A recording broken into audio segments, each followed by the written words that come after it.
p.m. on September 6th, and this is the City of Iowa City's work session on September 6th, 2022, and it is 4 p.m. This is our special formal meeting, and I'm going to call the meeting to order. And the second item on the agenda is evaluations. This is to consider a motion to adjourn to executive session to evaluate the professional competency of individuals whose appointment, hiring, performance, or discharge is being considered when necessary to prevent needless and irreparable injury to those individuals' reputations, and those individuals requested a closed session. Could I have a motion to adjourn to executive session? Mayor, So moved. Can we get a roll call real quick? Roll call. Okay. Before we do that, On to business. yes. Why don't we'll start back at, I'll call the meeting to order, and then we'll do roll call. Alter, Here. Burgess. Here. Harmson. Here. Taylor. Here. Teague. Here. Thomas. Here. Weiner. Here. All right. Welcome, everyone. Great. We are on to item number 2, which is evaluations. Could I get a motion to adjourn to executive session? So moved, Taylor. Second, Burgess. Roll call, please. Weiner, Yes. Alter, Yes. Burgess, Yes. Harmson, Yes. Taylor, Yes. Teague, Yes. Thomas. Yes. Motion passes 7-0. We will go to executive session and be back when we're done.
All right, we are returning back to open session. Item number 3, could I get a motion to adjourn, please? So moved. Second? Moved by Alter, seconded by Burgess. All in favor, say aye. Aye. Any opposed? Motion passes 7-0.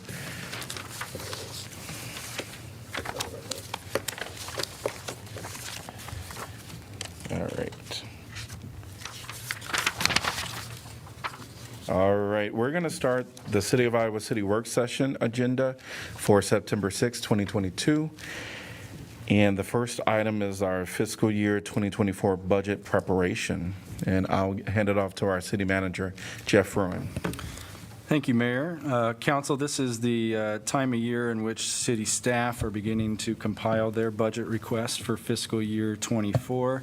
So that really involves looking out and seeing what has been budgeted for in the last 4 or 5 years, revising those estimates, moving projects around as they see fit, and then also really focusing in on the operational budget going forward.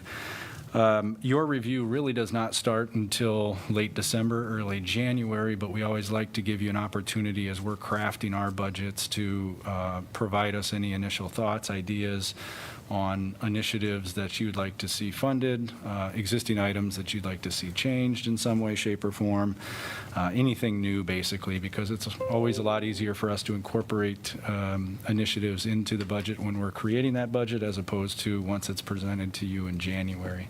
Not that the latter can't be done, it's just a little bit more difficult when all the funding recommendations have already been made. So no formal presentation tonight, just really an open forum for you to express any budget goals or thoughts that staff should keep in mind as we move forward.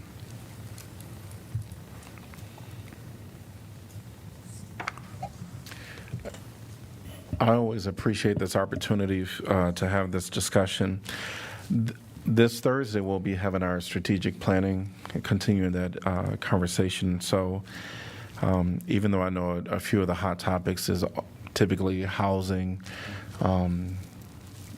I want to kind of wait until after I hear on Thursday where the majority of council is. I agree with that, Mayor, and I think we're really close. It's really exciting to see that prioritization matrix that I think we'll be evaluating on Thursday, and we'll be able to give some very, hopefully, more concrete guidance at that point.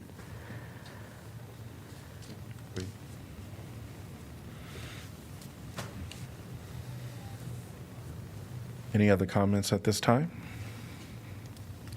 We'll have it on a future agenda.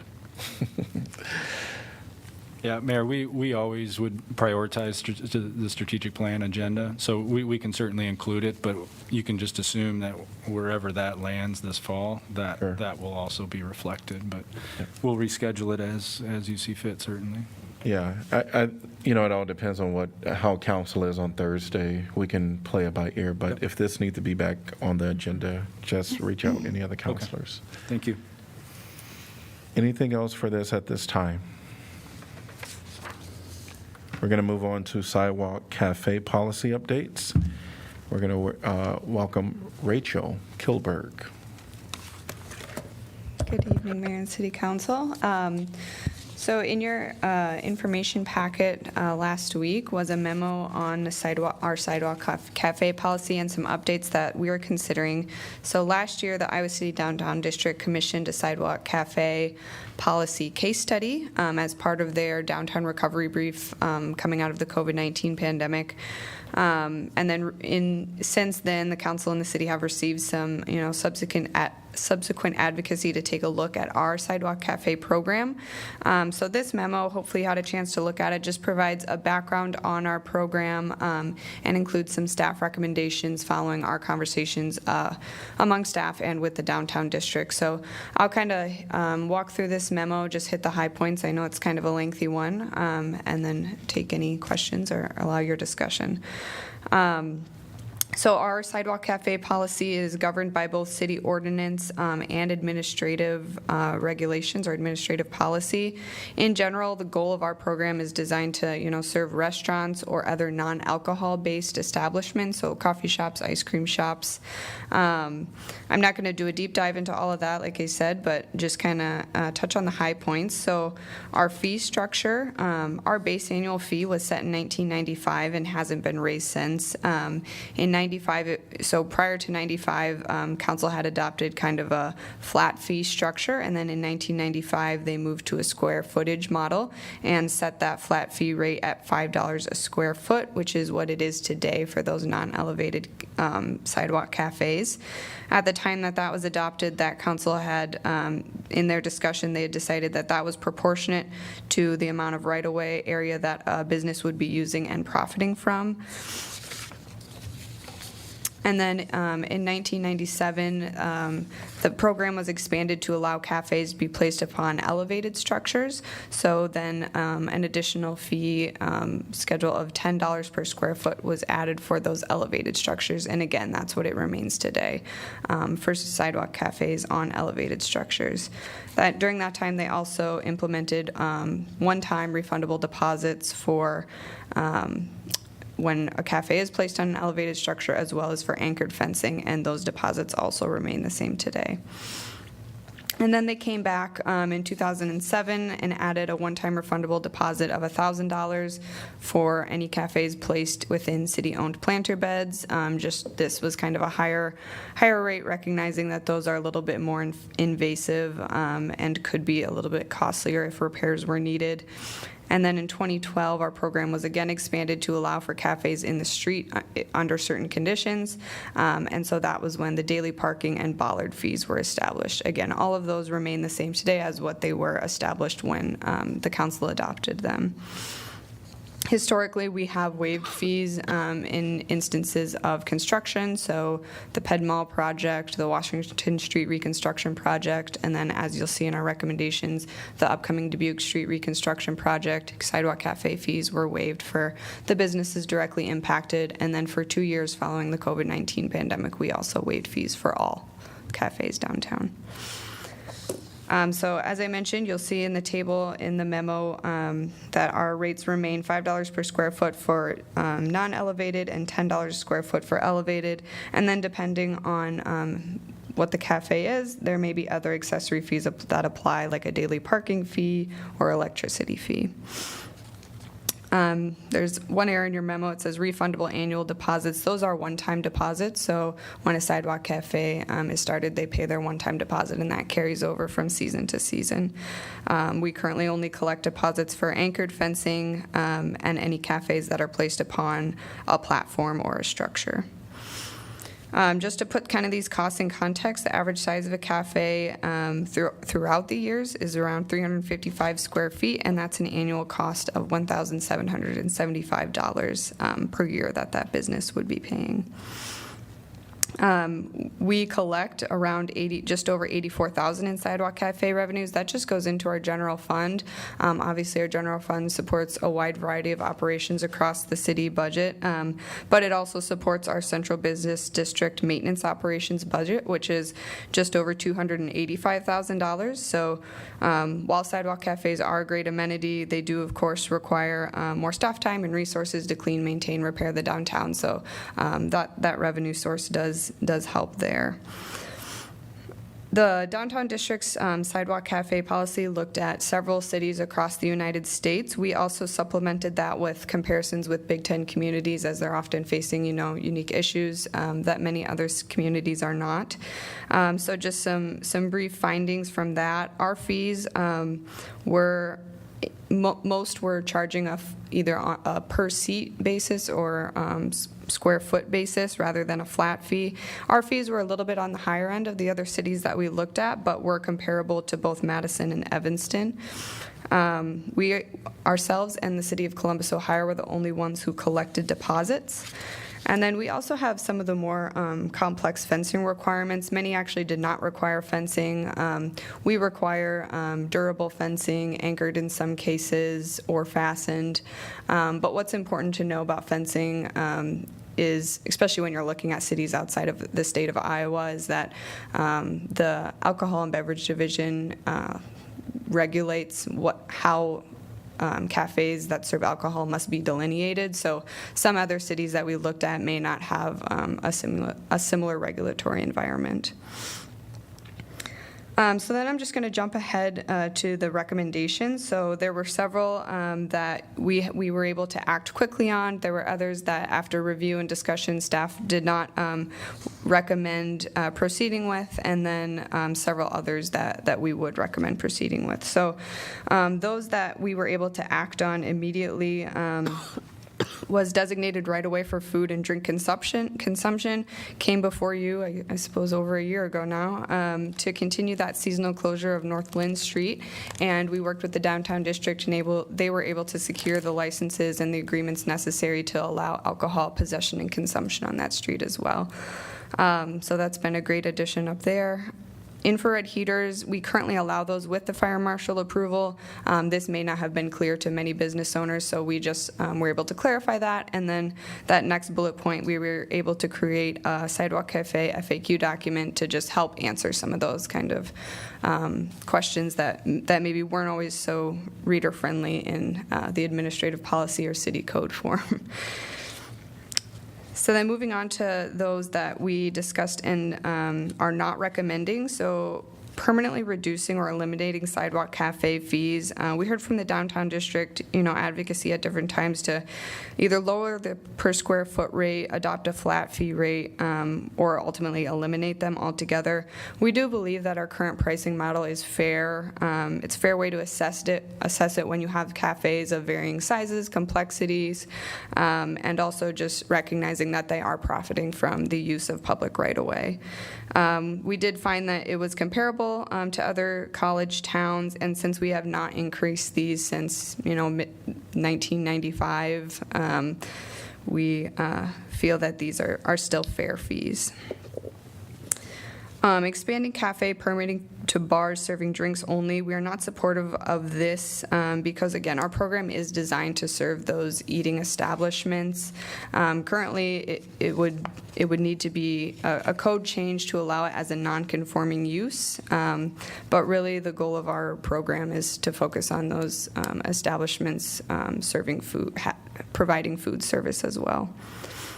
And then a natural gas fire pit lottery system. Our infrastructure in the downtown is just not built for that. It would be very costly to build that out. We do offer other electric propane heating options in outdoor service areas. We have approved private gas fire pits. The View, Joe's Place, Big Grove Brewery are some examples, and we would expect to follow that precedent, to recommend we follow that precedent if another situation arose.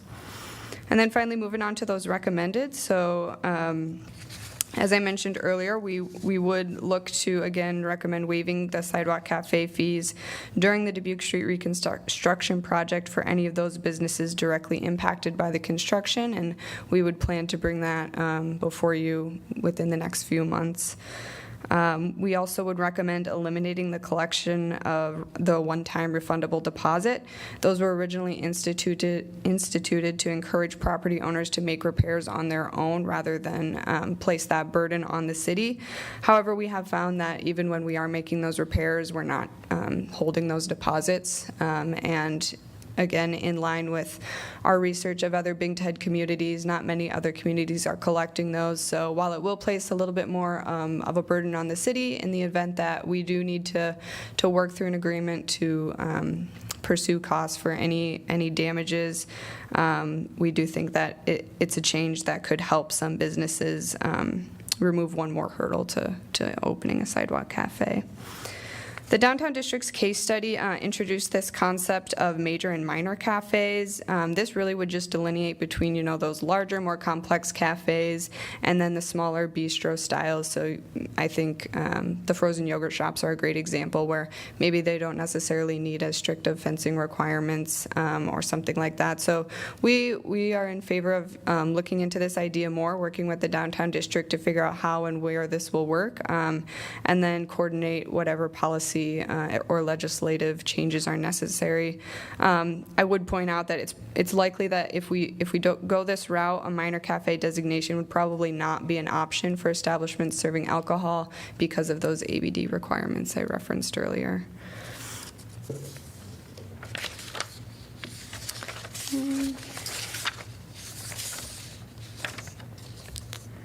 Lost all my page numbers.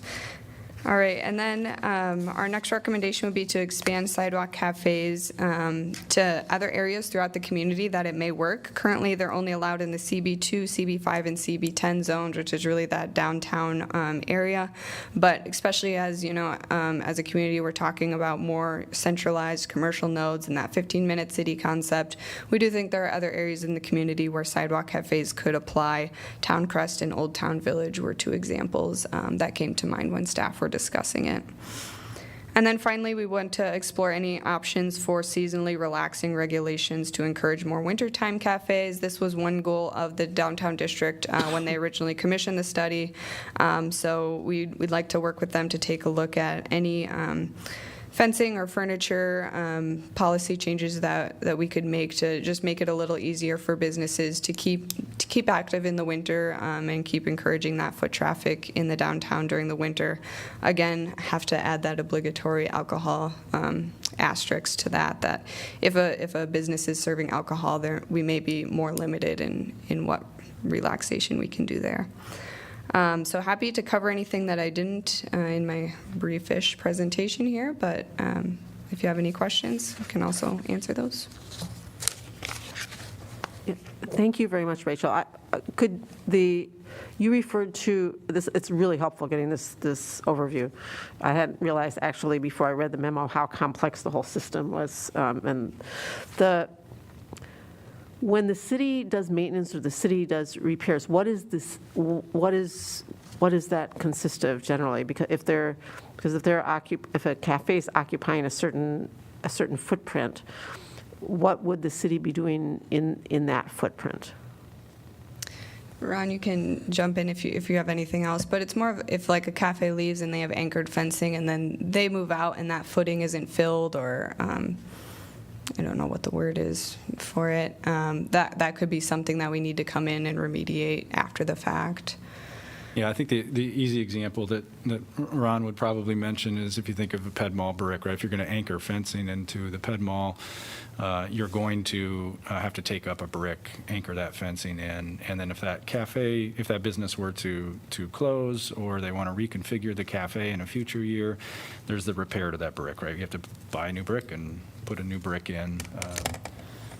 Would be probably the easiest example. Right, but in terms of like regular upkeep, or is there anything that the city does, or is basically? No, when it comes to the fencing and cafe furniture and whatnot, that responsibility is on the owner. So there's really nothing ongoing unless there is some damage to the sidewalk panel or something like that. But that would be pretty rare. Thanks.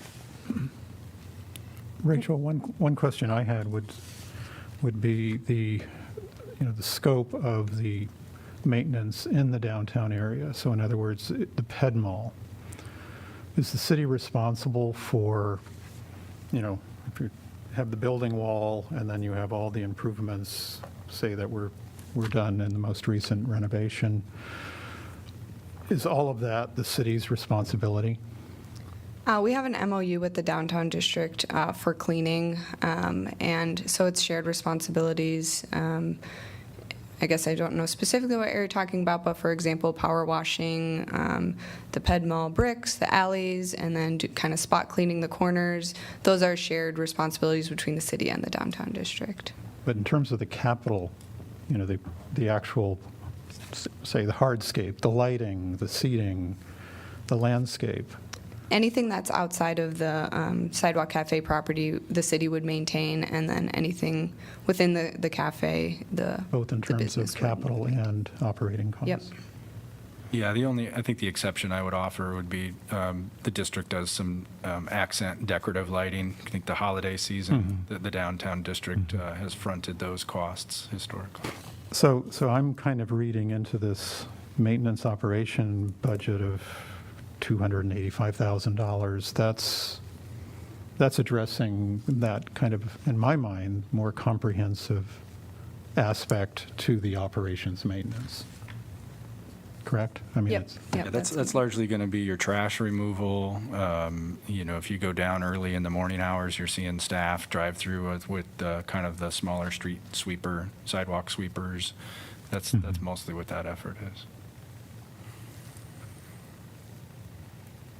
What's the fee structure for the Lynn Street area? How does that work out? So the downtown district owns the liquor license and dram shop for that area, and the cafes there do pay. Sidewalk cafe, yeah. They pay for their sidewalk cafes. Okay. There's no fee because it's public seating. Anybody can sit there, whether you're a patron of a restaurant or not. So there are no fees to the businesses for the street seating, if you will. One thing I brought up to Nancy previously was my concern with, businesses that just because of where they're located or how they're located don't have a sidewalk cafe option at all. And so, sort of minimizing costs for those that already have that additional benefit was one concern that I had. And I think things like the Lynn Street block help alleviate that in terms of, that public, more shared area of the right-of-way. So I think any opportunities for that kind of thing are good. And then my last question is just the city provides, at least I think the city provides some permanent seating, like right in front of, on the Washington Street reconstruction project, right in front of Mesa Pizza. Like it's not, I don't think it's a sidewalk cafe. It's built-in seats and a kind of a tall bench. How do we determine something like that? I mean, it benefits the most adjacent businesses probably more than some others, but I like those concepts, and I hope that we can keep doing that kind of thing. Yeah, we looked at that. That was so, it was very intentional during the Washington Street project to look at where cafes were at that moment and where they weren't, and then to try to introduce some alternative style seating where we knew, like in that case, we knew there was a lot of folks that would go in and get pizza and needed a place to seat, but the restaurant there never had a sidewalk cafe and didn't really have any intention to do a sidewalk cafe. So it's just something we analyzed based on the current landscape at the time, and I think it's worked out pretty well. So we'll look at that with Dubuque Street too to see if there's any opportunities like that. But most businesses in the food service will take advantage of any cafe opportunities that you give them.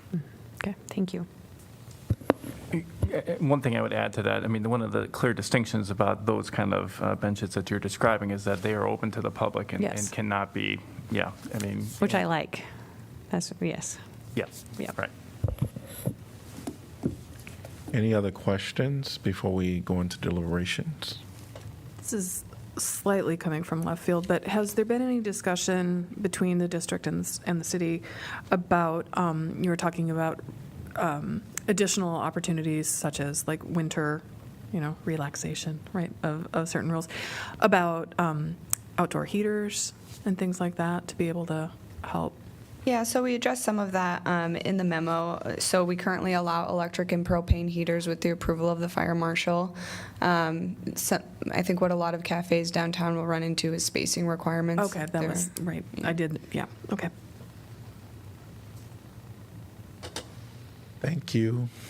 All right, council discussion.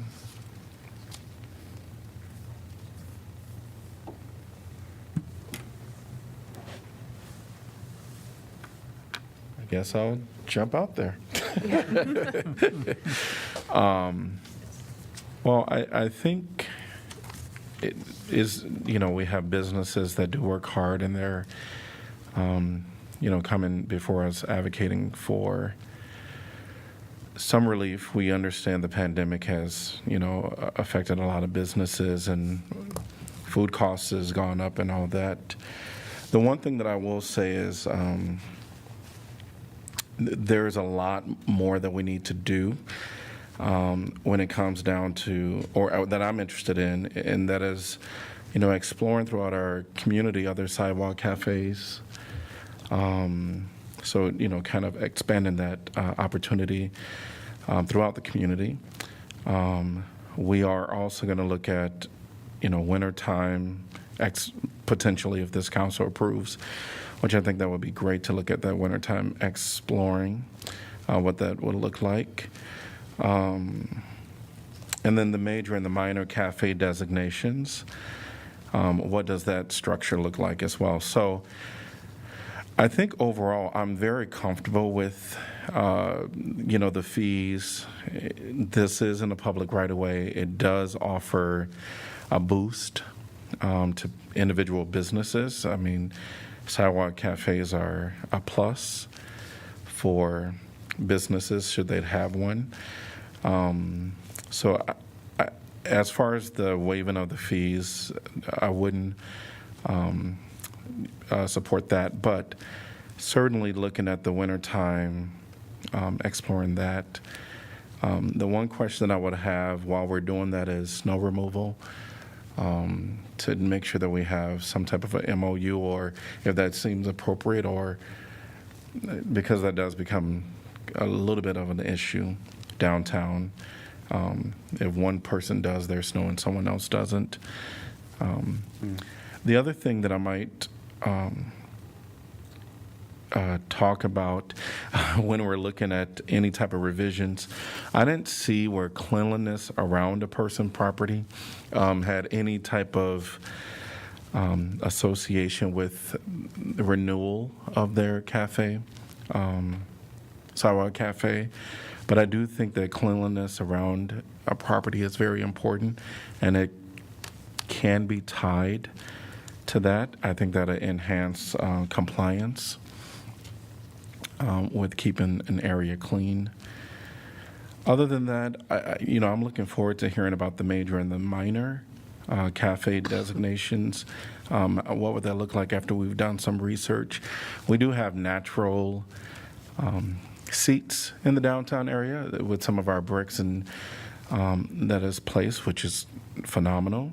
But looking at where benches are placed, I think would also be helpful in determining, if it would even qualify for a major or minor.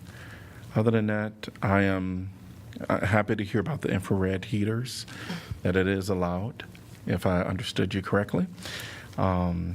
So, yeah, I think I'll leave it at that. Is it possible, this was Nancy Bird had actually emailed council this morning, and I don't know if it came into the packet. Is it okay to speak to that or no? It was for all of us. Yeah, you can speak to it. Okay. I just wanted to say that it sounds like this has been an incredibly, robust collaboration, and that we're not quite there yet, but that there's been a lot that has been agreed upon. And so I just want to thank both staff and the downtown district, and Nancy in particular, for being out there and swinging. So one of the things I did want to bring up is that, in fact, Ms. Bird did mention, she's that they're not asking for a waiver of the fees, but simply a reduction of them. $3 for cafes and $7 on elevated structures. And in the memo that we have from staff, there is a table that demonstrates what the fee structures are for other cities. This doesn't seem to be out of line with that. So it is something that we could consider. I would agree that if these are the same fees, since these are the same fees as were begun in 1995, that was extraordinary. It seems very high at the time in comparison. It seems like it has come down, and it seems much more reasonable now, but it is still, based on this table, it does seem to be a little bit higher. I completely agree that in terms of being able to see this for a non-eating establishment, I don't think that that's ultimately where we want to go at all. So I'm kind of a mixed bag in terms of, I think that the agreements that staff and the downtown district have come to are good, and I'm for that.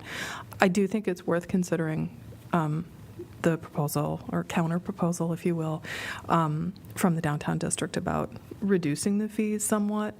And in honesty, I've thought back and forth about, restaurants make a lot of money in a weekend, but I'm also, I go downtown, and the restaurants really have been. Half of them have completely halved the amount of time that they're open. They're not open Monday through Saturday or even Monday through Sunday. It's like we're talking 3 days a week. So I think that in times apart from COVID, I might think, maybe there's a little exaggeration. Obviously, this is for profit. You want to make the most that you can.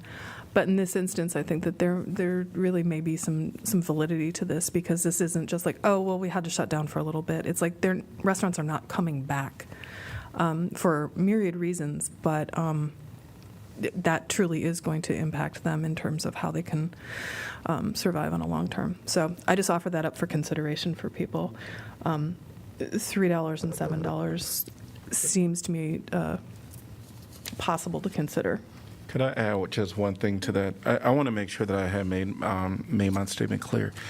We are going to be, it sounds like if this council is in agreement, we're going to be looking at other opportunities, wintertime, minor and major, sidewalk cafes throughout the community. And so a part of my concern is if we change the structure now, we know that there's food establishments, there's liquor establishments.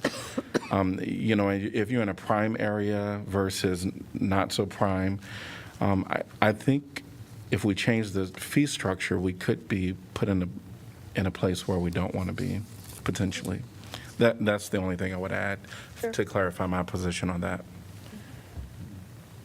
That's true. I agree with that, and I thank you, Nancy, for your memo, because prior to that, even after just reading our information packet, I was shocked that our fees were so much higher than surrounding Big Ten kind of university communities, and that they were set way back in '95 at that amount. It just seemed like a little bit high on the high end. But as you said, Mayor, we'll be discussing that at some point in time, and maybe adjust some of the rates according to location in the community.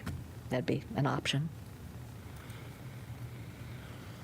I'm grateful to see the elimination of the deposit. I think that will help, especially when people had said there was that, upfront hit. I realize that's a one-time fee, and for those who've been doing it for a long time, they've already absorbed that cost, but I think that helps. And I see the fee structure consideration coming with the major and minor distinction, and that maybe those, smaller, much simpler cafes would have a lesser fee than the more complex ones. I don't know that would be the case, but I think that's something that staff should take into consideration. And but yeah, I agree with you, Mayor, that I think let's implement the recommendations here and consider that with maybe the more simplistic cafes, kind of have an open question as to the fee structure.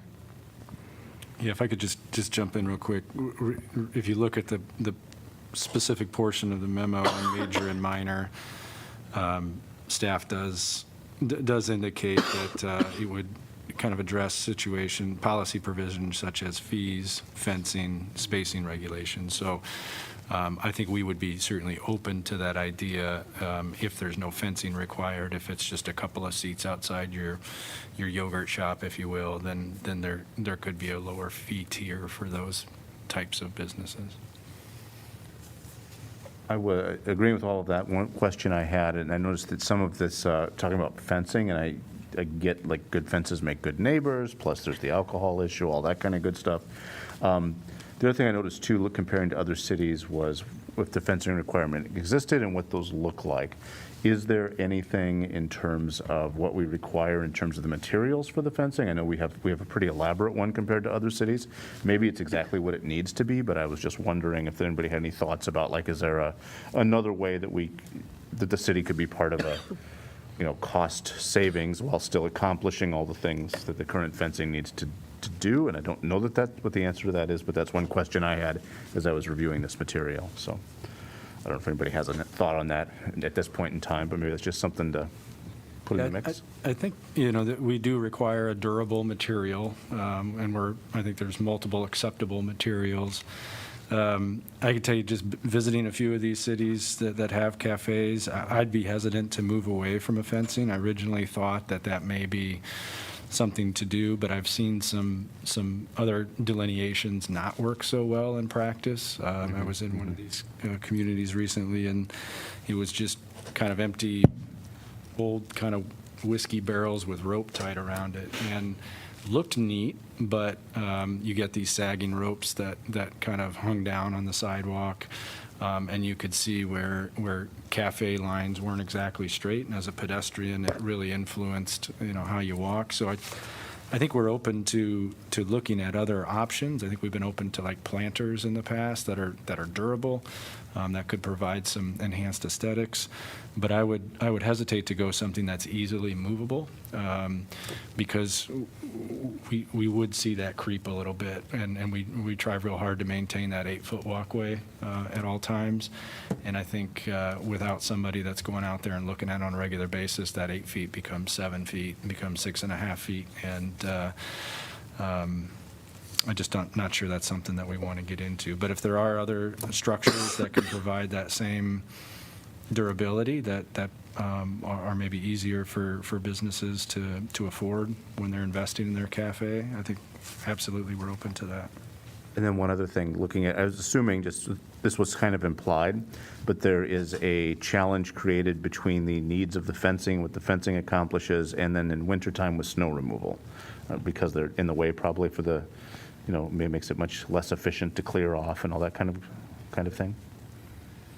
Yeah, I think that's something we just have to keep in mind, and I think we're really looking at how can we enable businesses to take advantage of those nice winter days, right? It's early December, or maybe it's late February, and you get a stretch of really nice weather where people want to be outside, but we're not ready to put up those fences yet, or the fences have just been taken down. How can we make it really quick and easy for businesses to take advantage of those opportunities? Yeah, I did find it interesting that, and this was a very, very useful memo. Thanks for preparing it. It really provided the history and just all the different aspects of, the Sidewalk Cafe concept. And it was interesting to see that with the fencing requirements, Ann Arbor has none. So I don't know, I wish Ann Arbor were a little bit closer. I would love to kind of see how that's managed, because Ann Arbor, and it's not alone, Columbus, Champaign, they're all year round. How do they do that? But yeah, I think overall I'm in agreement with the recommendations, and I think one of the concerns I have is if we're depending upon, I'm certainly interested in seeing if we can reduce the fees, perhaps along the lines of the distinction that we're looking into. But at the same time, we have a $285,000 operating budget, and that $84,000 can help go toward making sure that we're that if that money doesn't come in, then we have an $84,000 hole, and what is that? How does that affect our other operations? And I also have wondered if these other cities, university towns, Big Ten towns, have the same kind of operational maintenance requirements that we have. We have the Ped Mall. Trying to silence my phone. I pushed the wrong button. The Ped Mall that's 3 city blocks of public open space that the city maintains. I haven't been to Ann Arbor in many years, but I suspect, what you see in Ann Arbor and probably most of these other cities are sidewalk open spaces. It's not the entire public right-of-way that's under consideration. So there is a higher level of investment that Iowa City has in its downtown with the Ped Mall, and consequently, a higher operations cost. But again, I think this looks like it was a very useful discussion between staff and the downtown district, and thanks, Nancy, for paying such attention to this issue. And I look forward to any further improvements we can make on it. If I may, just real quick, because I think it's to Councilor Thomas's point, the maintenance budget that was cited in the memo is really the trash pickup and the basic cleanup. We didn't go and look into the Parks and Rec budget for the maintenance of the planter beds or the streets budget for maintenance of the lights and the stage, components. If you start to do that $285,000 operational budget suddenly gets much bigger. That's really just the bare bones, keep it clean budget. Yeah, I'm glad to see that you recommend eliminating the refundable deposits, because I think that probably does cause an upfront barrier. I hope we'll continue to look at the overall fee structure as we look at different kinds of cafes. I guess the only thing, and I really appreciate this overall effort, the only thing that I'd add is anything we can do to simplify any of this going forward so that it's really simple and understandable for business, is also easier for the city, would be great.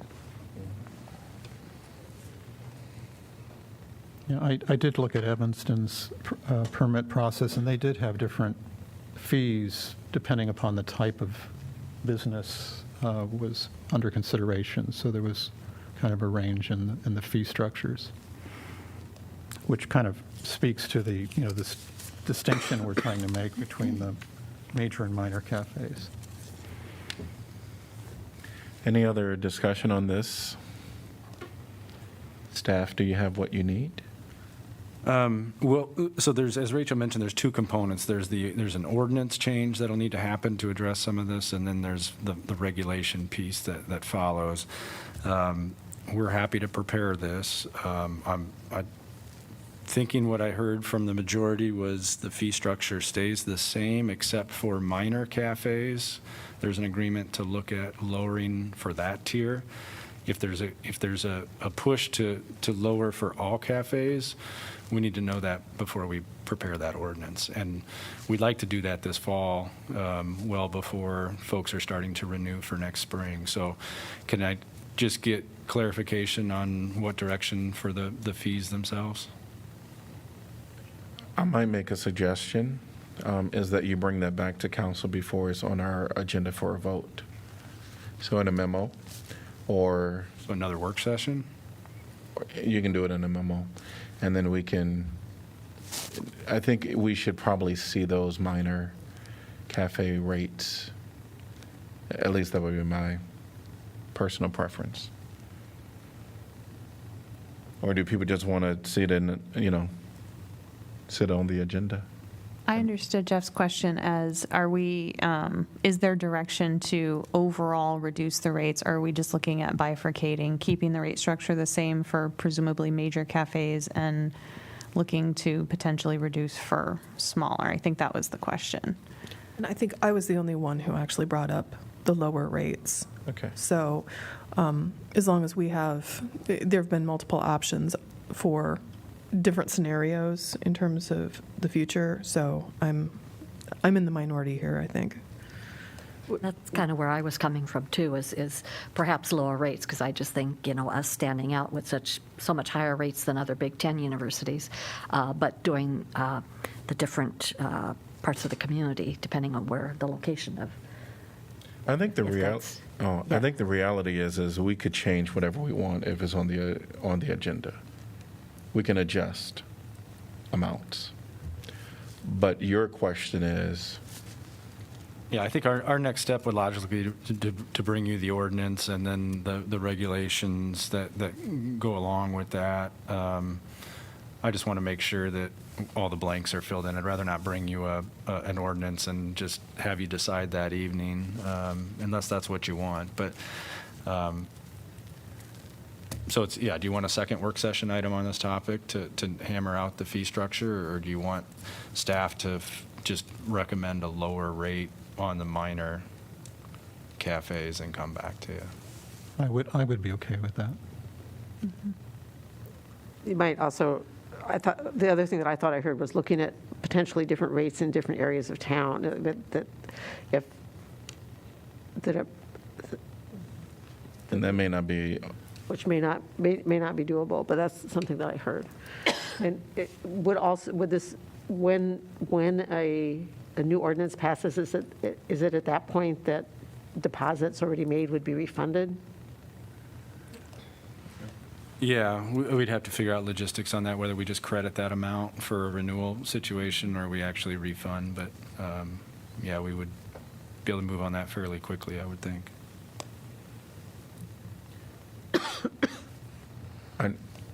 I know that I saw two hands over here, and I would be okay with just bringing it on an agenda. I don't know. So we have 4.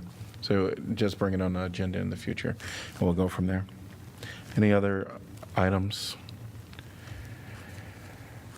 All right. Let us go to information packets. We'll go with August. I'm sorry, I did have under clarification of agenda. Oh, I am so Yeah. sorry. Nope, Clarification of agenda items. Yeah, I just wanted to, in the consent agenda, I just wanted to make a comment on the Climate Action Commission's notes, and then also on, so 4A, and then 6E. I just had a question. Go for it. So with the police vehicle procurement, if I'm understanding it right, these are replacements, correct? These are not in addition? These are not additional That's correct. vehicles? We're not increasing the fleet. We're Okay. just replacing part of the fleet that's aging out. And then, real quick, because I had another counselor ask a couple of questions on that item, I can fill in some blanks. We typically replace the patrol vehicles every 3.5 to 4.5 years. At that time, they typically have a little over 90,000 miles on them. They are hybrid options. We do not have an option for electric at this point. There's very few electric cars that would be rated for police duty.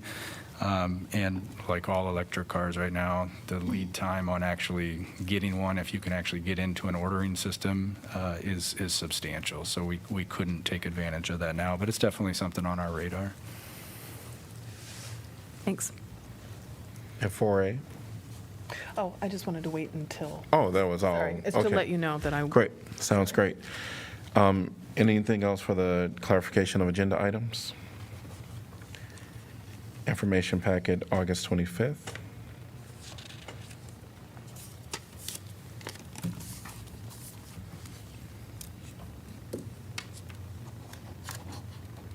Information packet, September 1st.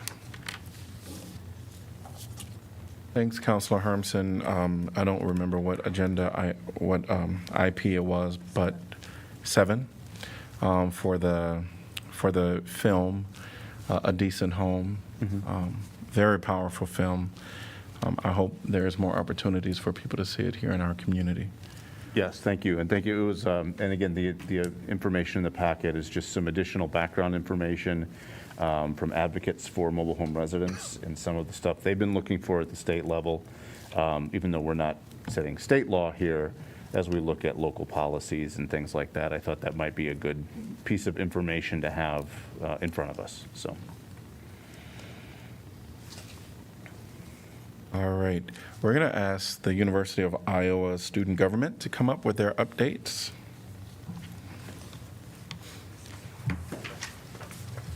Hi, Council. Hello. So to start off today, we'd like to talk about how the federal loan forgiveness program will be taking $10,000 off of all federal loans, $20,000 for Pell Grant recipients, and $125 for single, as well as $250 for double filing limits. The applications for that are going to be open until December 31st of next year, and that's just like really exciting for us all as students and the Iowa City community. At the end of this past August, the Stanley Museum of Art opened on Burlington Street, and it is the first of its kind museum in Iowa City. As a collection of works by both global and Iowa-based artists. I hope you all have had the opportunity to get to go see it. I particularly love the Generations as well as History is Always Now exhibits and their overall homecoming. Additionally, our fall nominations for Senate have begun with nearly 100 students applying to join student government. So I'm really excited to see hopefully a much more diverse student body representing us. And as you all know, I've decided to resign from my position as city liaison, and I'm excited to see how Keaton will continue to push this position forward. Applications for the deputy position are being coordinated now, with more information to come definitely before the end of this month. But All right. USG's external committee is beginning to work on creating a student org liaison program so that we can do better, be better connected with the student body where they're at. More info is to come. Additionally, the sustainability committee shared coupons at the farmers market. And this Wednesday, some of our executive board members are visiting Clinton for a mental health roundtable to speak with state legislators to discuss mental health issues and seek funding for mental health resources. that's all for now. Thank you. Great. Thank you both. And council, we're going to go ahead and adjourn until our 6 p.m. formal meeting, and then we'll be able to give updates of assigned boards, commissions, and committees at that time. We are adjourned.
It is 6 p.m. on September 6th, 2022, and I'm going to call this meeting to order for the City of Iowa City. Roll call, please. Alter, Here. Burgess. Here. Harmson, Here. Taylor, Here. Teague, Here. Thomas, Here. Weiner. Here. All right. Well, welcome everyone to your City Hall. Excited to see you here, and to those that are virtually, welcome as well.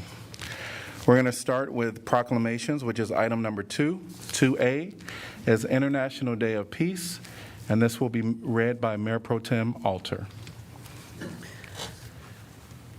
Whereas the United Nations General Assembly established September 21st as the International Day of Peace, a day devoted to strengthening the ideals of peace, and whereas in 2001 voted unanimously to designate the day as a period of nonviolence and ceasefire, and whereas peace is more than the absence of conflict and includes justice, equity, respect for human rights, and care for the earth, and whereas we seek peace abroad, peace at home, and peace within. And whereas the theme of the International Day of Peace 2022 is End Racism, Build Peace, in recognition that peace requires building a society where all people can flourish. And whereas militarism and the global climate emergency are the two greatest threats to peace, and the U.S. military budget for 2022 is $778 billion, while the budget to address climate change is only $28 billion. And whereas many organizations and individuals in Johnson County are committed to ideals of peace and ending racism, and whereas an event to mark the International Day of Peace will be held at Mercer Park in Iowa City on Tuesday, September 20th at 5:30 p.m. Now, therefore, I, Megan Alter, on behalf of Bruce Teague, Mayor of Iowa City, do hereby proclaim September 21st, 2022 to be International Day of Peace. And accepting is John Jadriev. I apologize if I didn't say that right.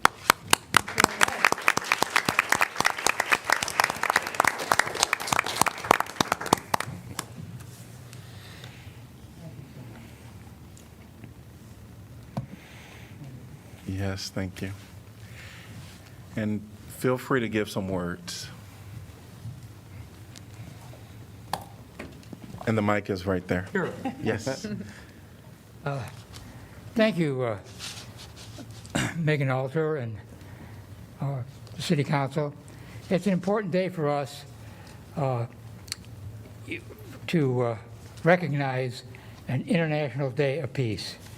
And so we'll be planting a peace pole in Mercer Park near the fire engine where the kids are, and it'll be a colorful thing, and I would hope that you would all find a way to attend. Thank you so much. Thank you.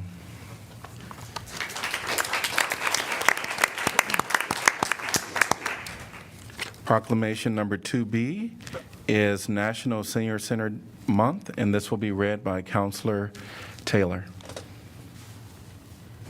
Whereas older Americans are significant members of our society, investing their wisdom and experience to help enrich and better the lives of younger generations, and whereas the Iowa City Senior Center has acted as a catalyst for mobilizing the creativity, energy, vitality, and commitment of the older residents of Iowa City and Johnson County, and whereas, through a wide array of services, programs, and activities, the Iowa City Senior Center empowers older adults to contribute to their own health and well-being of their fellow citizens of all ages, and whereas Iowa City Senior Center and the City of Iowa City affirm the dignity, self-worth, and independence of older adults by facilitating their decisions and actions, tapping their experiences, skills, and knowledge, and enabling their continued contributions to the community. The Iowa City Senior Center provides opportunities for seniors to maintain and improve their wellness, continue to learn, share experiences while engaging in local volunteer roles, and stay connected with friends and community members. And whereas we acknowledge the importance and the numerous contributions of the Iowa City Senior Center and call upon all residents to recognize the special contributions of the members, participants, and the special efforts of the staff and volunteers who work every day to enhance the well-being of our diverse and growing older adult population of our community. Now, therefore, I, Pauline Taylor, on behalf of Bruce Teague, Mayor of Iowa City, do hereby proclaim September National Senior Center Month. And accepting is Emily Edrington.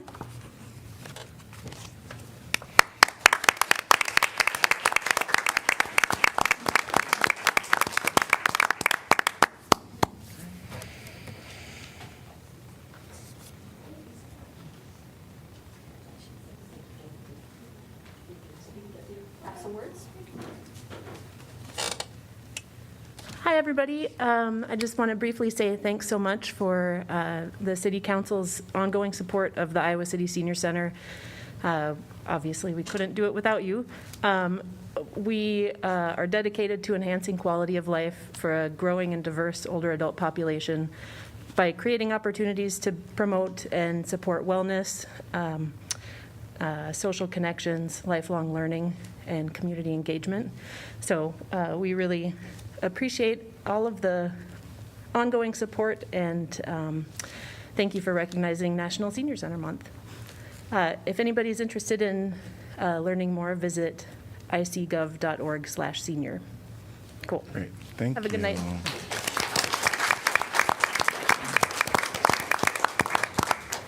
Proclamation 2C is World Champion Ben Keeter. Keeter Day. All right. Whereas on August 16, 2022, Iowa City resident Benjamin Keeter won the 2022 Junior Freestyle Wrestling Worldwide Championship in Sofia, Bulgaria at 97 kilograms.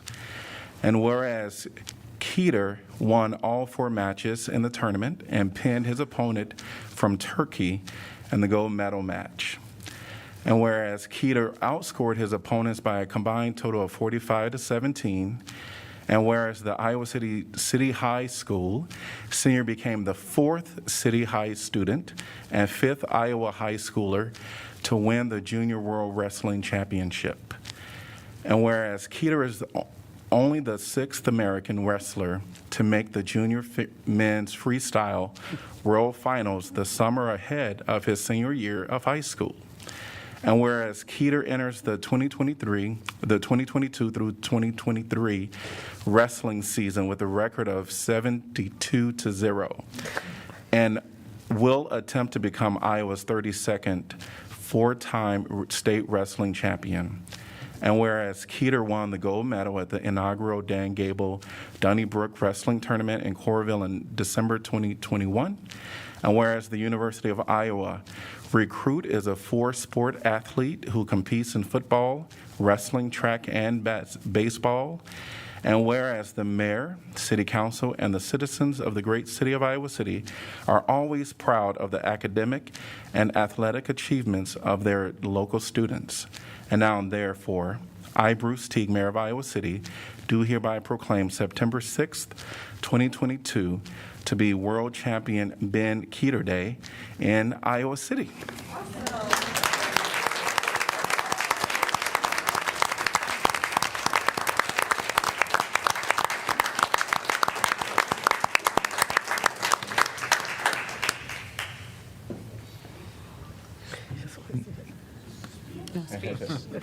Speechless. You're welcome to speak.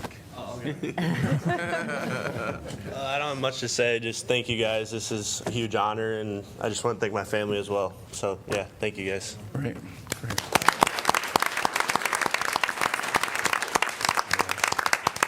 Look like you have a lot of people here with you, and I know your mom is very proud of you, and you're not only are you a great athlete, but I understand you're an excellent student.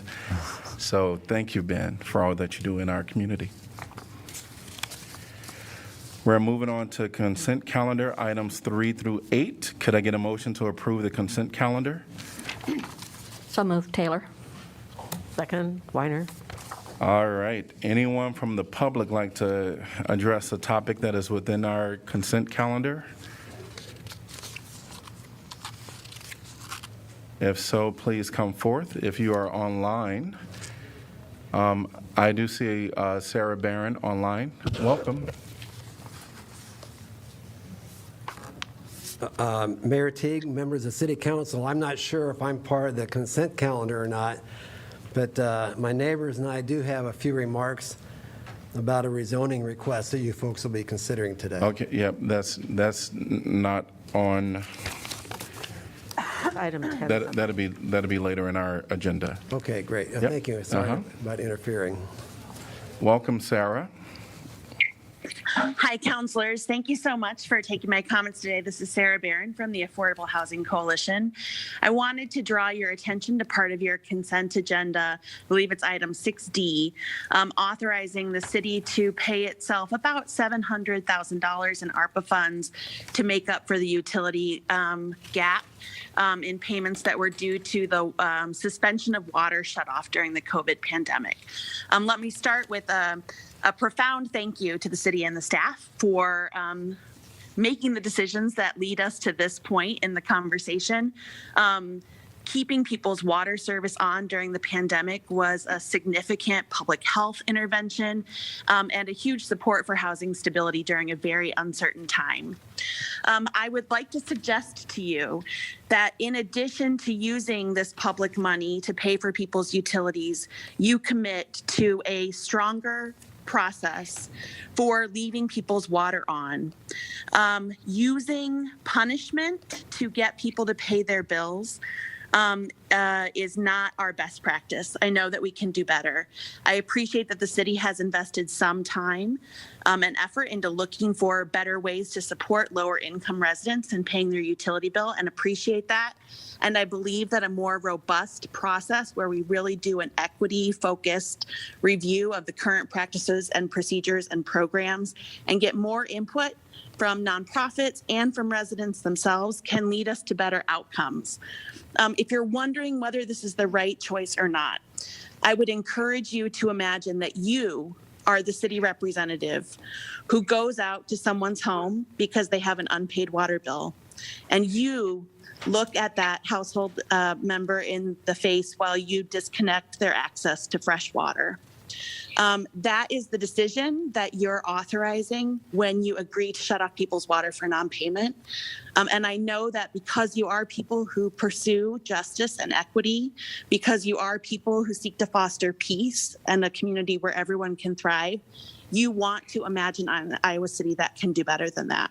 And so again, today I ask that you do please make yourselves whole, keep our infrastructure strong, and also commit to a more equitable process to ensure that everyone can have access to water in their homes. Thanks.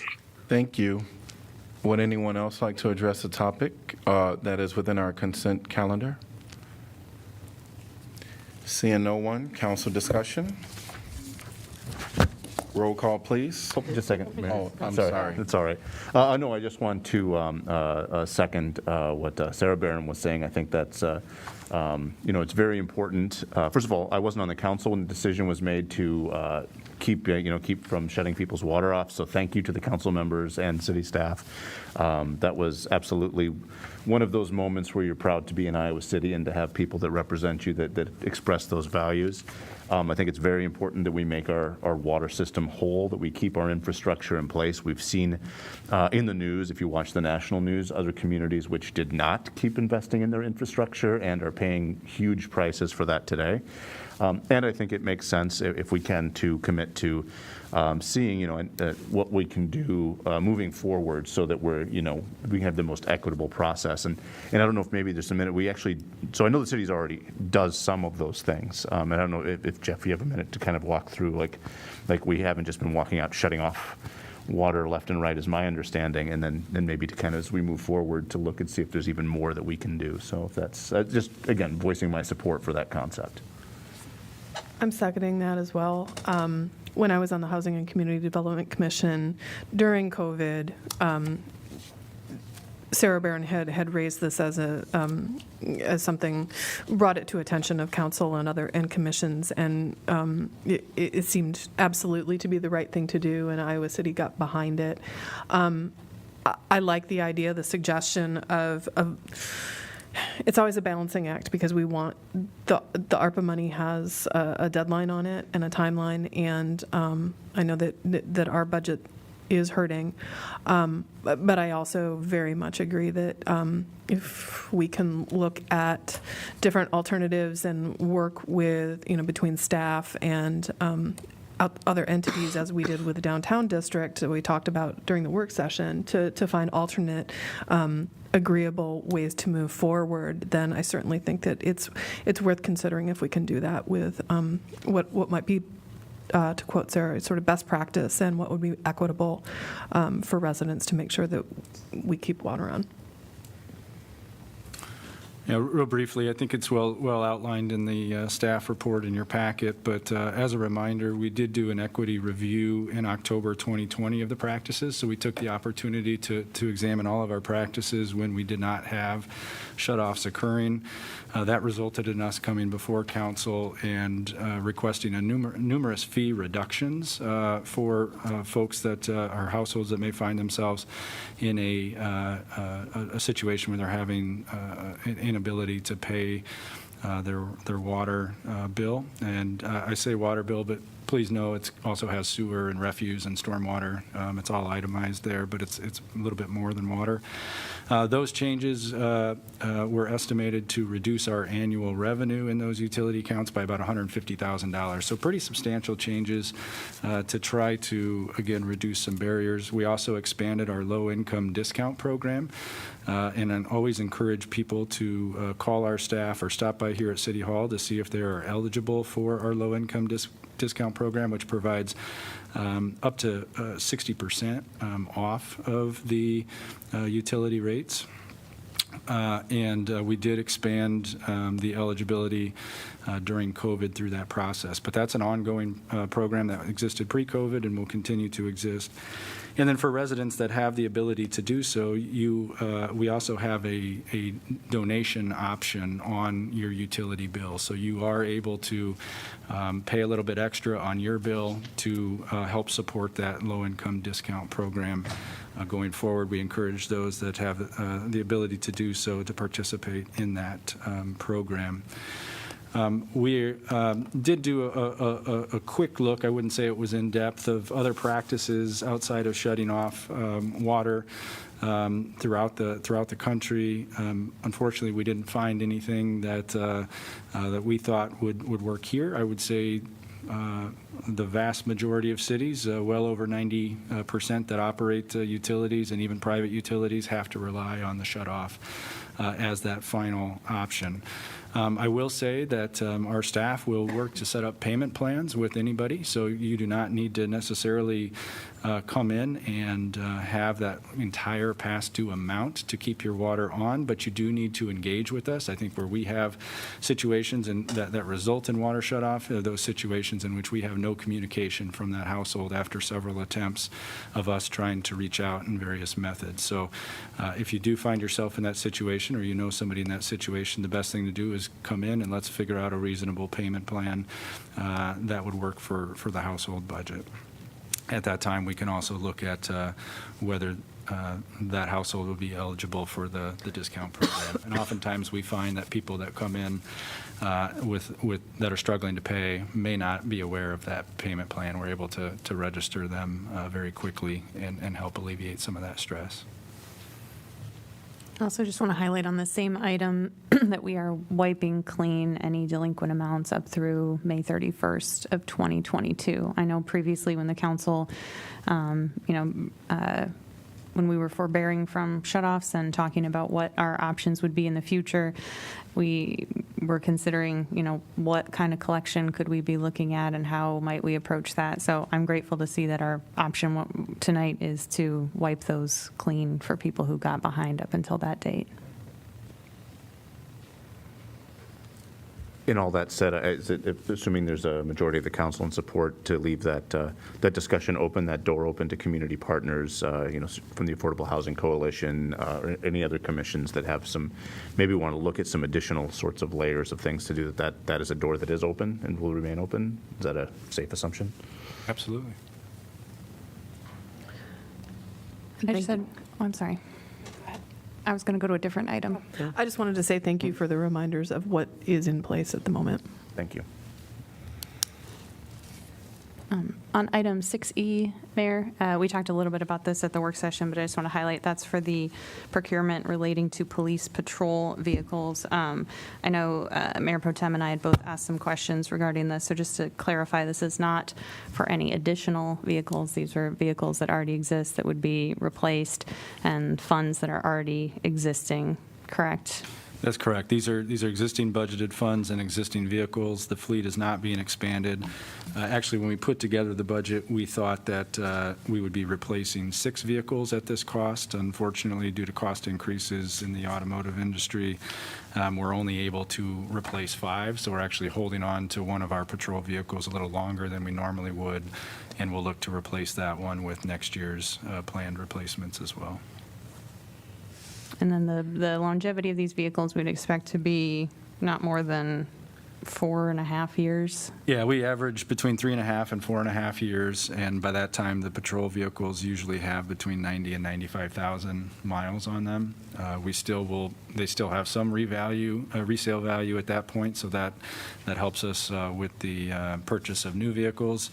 But as you can imagine, those are hard miles too. Those aren't easy highway miles. That's a lot of starting and stopping, and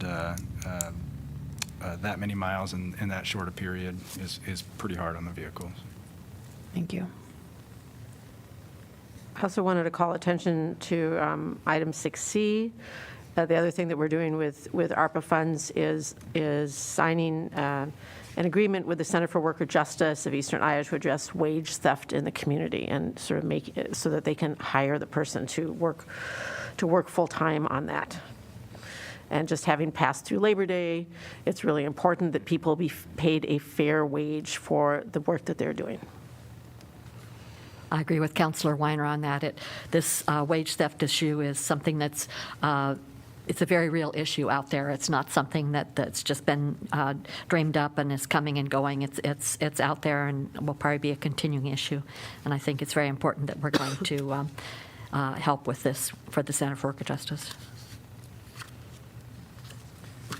Then this seems to have been a very meaty consent agenda. I just wanted to point out one thing, 4A, the Climate Action Commission. I just wanted to make note because there have been a lot of eloquent and emails to us about the possibility of solar 24/7, and I just want to commend the Climate Action Commission for the work that they're putting into researching this proposal.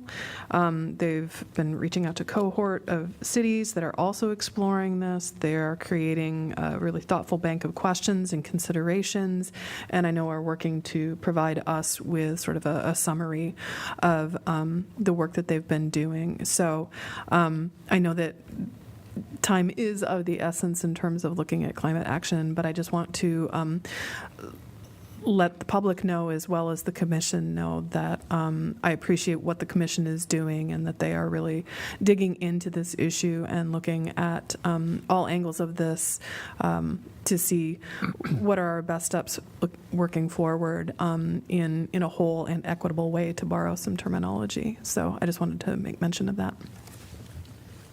And finally, or maybe finally, we have a couple of items where a couple of our commissions are amending their bylaws. That's 6F and 6G. It just really highlights the work that so many Iowa citizens do who volunteer to serve their community by serving on a board or commission, and that at the same time they're working to improve those commissions on which they serve by making sure that the rules under which they operate, their bylaws are and their membership are the best they can be. Any other comments? Roll call, please. Weiner? Yes. Alter? Yes. Burgess? Yes. Harmson? Yes. Taylor? Yes. Teague? Yes. Thomas? Yes. Motion passes 7-0. We are on to item number 9, which is community comment. So this is for any agenda, any item that is not on our agenda. If I can get a show of hands of everyone that wants to speak on an item that is not on our agenda. Okay, we're going to start with 3 minutes. I may have to reduce the minutes depending on how many people actually show up. I do see, is there anyone online that wants to speak as well? Please raise your hand. There is a sign-in sheet at the back of the room and also here at the podium. We're going to ask commenters to come at this time. And then please state your name and the city you're from. You want them in order? No, you can just come on up and just make sure your name is either written there or you put the sticker in there. I Welcome. just need 1 minute. My name is Monica Maloney-Mitros, and I wanted to thank you for the excluded workers. Thank you very much. I wrote to you. I got an answer back from Sean, and I appreciate that you were able to figure out a way to do it. Thank you very much. Thank you. Welcome. Hi there. I signed in before and I dropped my name tag in there. I'm Amy Kretkowski, and I live here in Iowa City. And I'm here to express my continued support for keeping the current design of the city park pool. We now have over 900 names on a petition of people who support keeping this design. So I'll give this to you. The City Council is being asked to make a really important decision about the future of City Park Pool that will have a lasting impact on this community. But you really don't have all the information that you need in order to make an informed decision. We know the City Park Pool is old. The consulting firm that was hired by Parks and Rec, paid for with taxpayer dollars, said that the infrastructure of the pool is near the end of its useful life. There's no actual substantive evidence to support this other than the age of the pool and the consultant's inability to find a pool that is older or as old as City Park Pool that's currently operational. Well, if you do a 10-second Google search, you'll find several pools around the country that are older than City Park Pool, including 2 right here in Iowa. We know that the pool needs repairs, but we don't know the full extent of what's wrong with the current pool. The engineering firm that was hired by the consultants, paid for with taxpayer dollars, wrote that the city needs to consult a structural engineer to find out what's wrong with the concrete pool vessel and to get a good idea of exactly what's wrong with the actual concrete of the pool in order to make a better informed recommendation. In the most recent letter that I sent to you, this is on page 121. It's the very first item of the condition of the pools report. It says get a structural engineer to do an evaluation to figure out exactly what's wrong. So we don't really know what's fully wrong with the pool. We've been told, it's leaking 30,000 gallons a day. That's huge, but we don't know where the leak is coming from. Item 2 on that very same report says that it would cost between $4,000 and $6,000 to perform a leak detection test. Why hasn't that been done? Instead of spending millions and millions of taxpayer dollars to replace a pool that this community clearly loves, shouldn't we first find out what's wrong with it and make the necessary repairs? If it's leaking 30,000 gallons of water a day, shouldn't we make those necessary repairs? Please don't throw out the pool with the pool water. Thank you. Thank you. Welcome. Please state your name and your city, please. Hi, my name is Dan Katalinich, 418 Fifth Avenue, here in Iowa City. Thanks, y'all. I am here this evening before you to request that the council establish an ad hoc committee charged with evaluating the public comment on our pools. I call it the Committee for Aquatic Renewal. to ensure that our Gather Here master plan charge of, this is a quote, to provide truly exceptional commitment to public engagement is realized. So I know all of you weren't seated on council when the Gather Here master plan was adopted. It was almost 5 years ago. I think it was later in September, 5 years ago. But that was the charge, to be engaged with the public in a truly exceptional way. And I think we need that to bring to fruition the renewal of Iowa City Aquatics and make recommendations to council and to Parks and Recreation. The letter from Amy Kretkowski and the undersigned, dated August 11th and 30th, provide abundant documentation of the public comments disparity from the updated master plan of May 25th. And I'd note that when the Gather Here master plan came out, they touted 425 citizens had been involved, and we have over double that have petitioned in conflict to the updated master plan. An ad hoc committee is needed to establish trust in our process of renewing Iowa City Aquatics facilities, particularly in light of, for example, Parks and Recreation recommending the city park pool redesign prior to the end of the period for comment, which was June 4th. We must work together to bring the best result for our community. City Park Pool in particular is a concern, as the updated plan stated that the original aesthetics and character are to be maintained, but the design does anything but maintain the original aesthetics and character of that pool. The big water in the Oak Savannah is what we must maintain. It's a collective gathering place, and it always has been. It was born of a public desire that persevered through the tribulations of World War II and was catalyzed by the death of a child who drowned in Iowa River in City Park. That's what brought it to fruition. The perseverance and compassion has earned the establishment of an ad hoc committee on aquatics renewal. Thank you. Thank you. Welcome. Please state your name and the city you're from. My name is Mitzi Reed, and I live in Iowa City.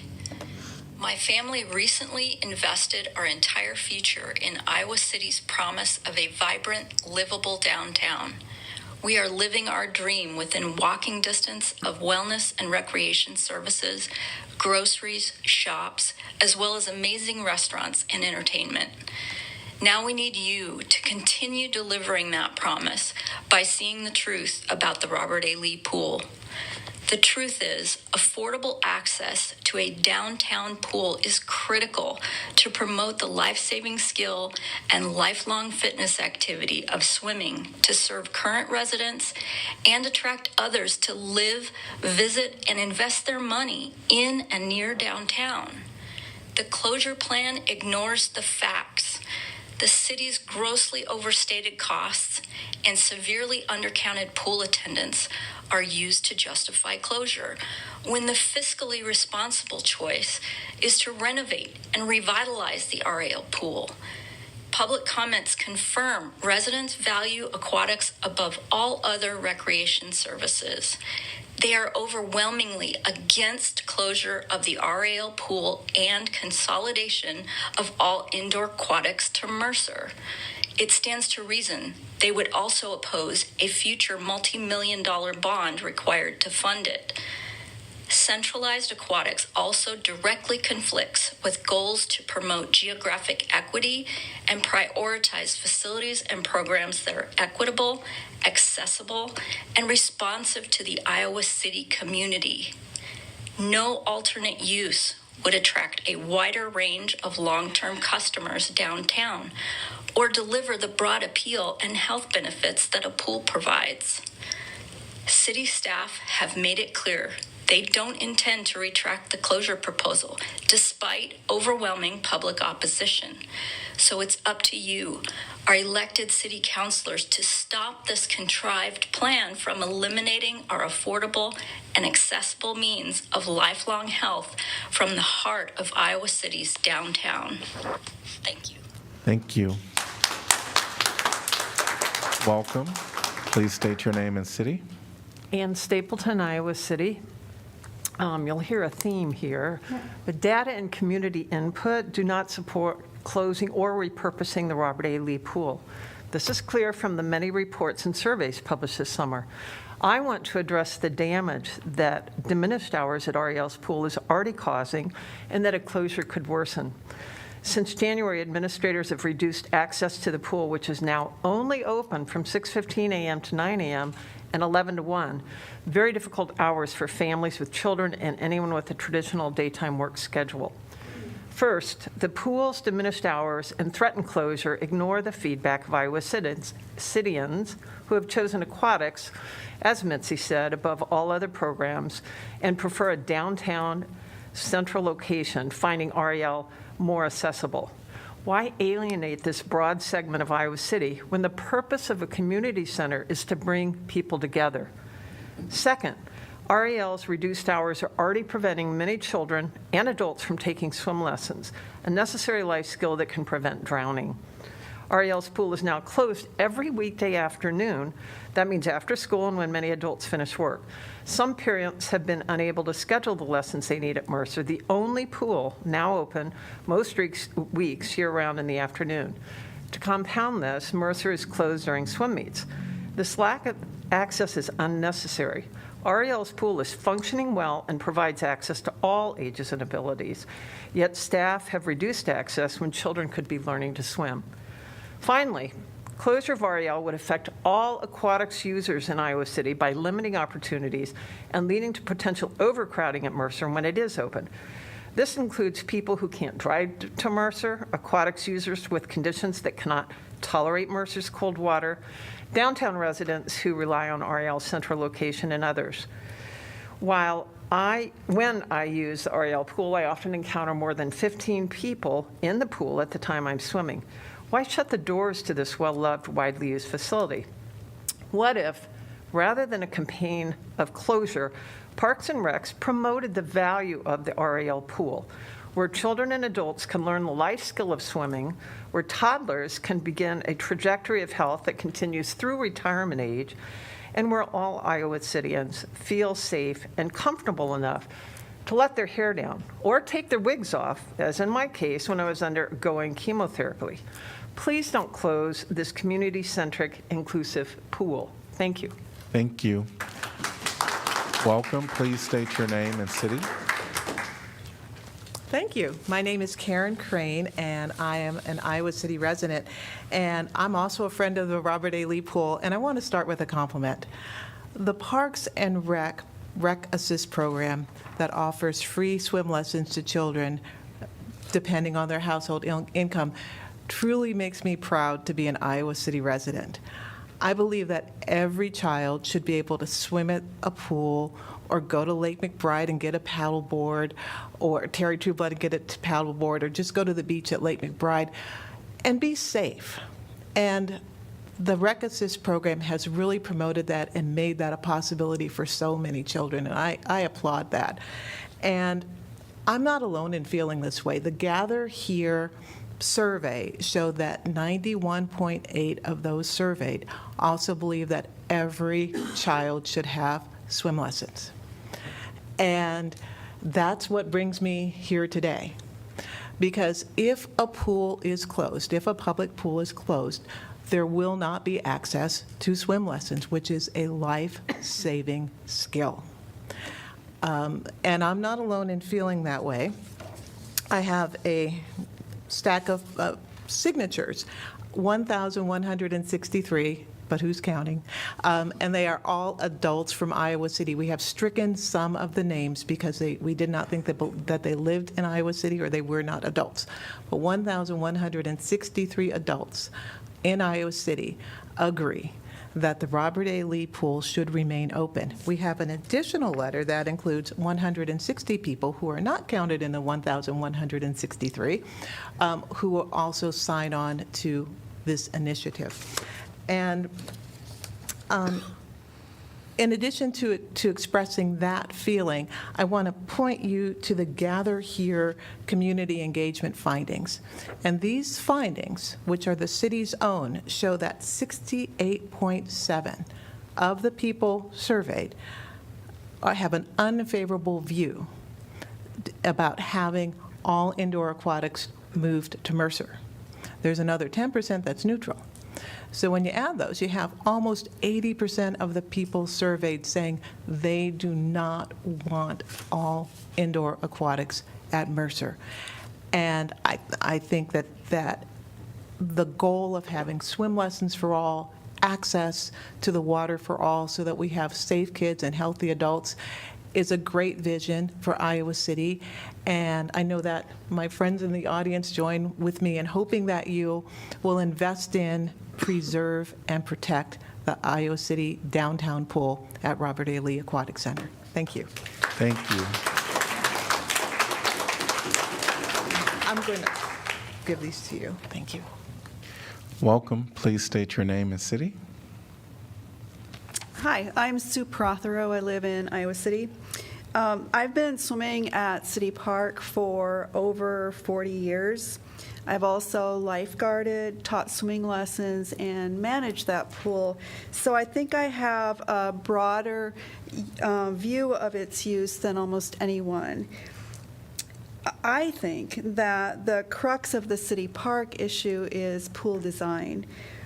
The current design is flexible and serves every population I can think of, although I do think that kids and teens would enjoy a water slide, which would be easy enough to add. The proposed design is not flexible, and it does not serve several populations. Older and less proficient swimmers who can't manage 50-meter swim.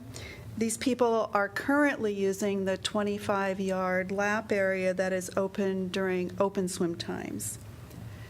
Aqua joggers and floaters who need deep water. These people are currently using outside lanes during designated lap swim times and the 25-yard area during open swim times. There is no deep water in the proposed design outside of the diving well. So these two groups that I've already mentioned are older people. So we've now hit that population twice with this proposed design. Additionally, intermediate swimmers who need to practice swimming in water over their heads. Swimming lessons. I taught swimming lessons for over a decade, and I'm having trouble picturing how lessons could be accomplished in this pool with the rounded edges. Club swimmers who currently share morning hours with lap swimmers and teens. Like the current pool, the proposed design doesn't have a slide or anything really for teens to do. So that's 6 distinct populations without mentioning the obvious problem of inadequate lap lanes. The importance of getting the City Park pool design right should be obvious. We're building this pool for swimmers as far out as our great-grandchildren at the very least. And if we build the wrong pool, we're stuck with it for a long time. So I would just want to, I have a question, and I don't know if that's appropriate, but I know a lot of us would appreciate understanding the process here. What's next, and how will we be informed of what's next? And this is an opportunity for you to speak to council. Okay. Yep. Well, that's my question. Yep. Thank you. Welcome. Hi, my name is Martha Witcher, and I rival you, as I've not even here for the pool, but I have taken advantage of the city pools for about 60-some years. I learned to swim. I taught swimming lessons. I was in synchronized swimming and swim team and lifeguarded and everything. So I'm giving you some of my time for your support. But what I'm actually here for... Please state your city. Oh, Iowa City. Great. On and off for 60-some years. I have been here for 60-some years, on and off, and the 2 houses I own on College Street that are historic have been in my family for 80 years. I'm here to make a proposal or just be more aware of what is going on with the radon testing that's required of duplexes here in Iowa City. My qualifications, I have a doctorate in physical therapy, and I'm getting 3/4 of the way through a master's in public health, and I got through biostatistics and epidemiology, and it didn't kill me. So I think that I can decipher some of the information and come up with some good questions for you. I called the public health department. The only person that's qualified to be an expert is Dr. Field. He retired. I went on and tried to find research, and what do you know? The Iowa City Research Project that has been going on since 1998, I believe, something like that. It was published in 2000, was directed by him. Some of that information, I think, is still being incorporated when you are requiring rentals, and it's only single-family homes that have been changed to duplexes right now. They finished phase 1, and it was carried out on women in the same house for the past 20 years, with the duration of testing for 1 year, and the testing equipment located in the sleeping areas or the living area. The conclusions suggested cumulative radon exposure is a significant risk factor for lung cancer in women, but those are the criteria. No one's disputing radon is a severe problem in this country, but my problem with this is how it's being tested. I went through that testing. It was in the basement. City code, I don't have anybody living in my basement. They go there for the laundry. That's it. Testing was done there for 48 hours. That's it. So the research, I have a lot, and I don't have much time. The research doesn't use the same criteria that Iowa City is using for their testing criteria. I think it's skewed. I think it's skewing your phase 2 data that's going in with the APA research that you are in phase 2 of now, and I think it's very unfair to a lot of the people that are out there. Those tenants that are compliant and those landlords that are trying to do the right thing, they might not have the right thing. Thank you. Welcome. Hi. Please state your name and city. I'm Erin McCuskey, and I live here in Iowa City.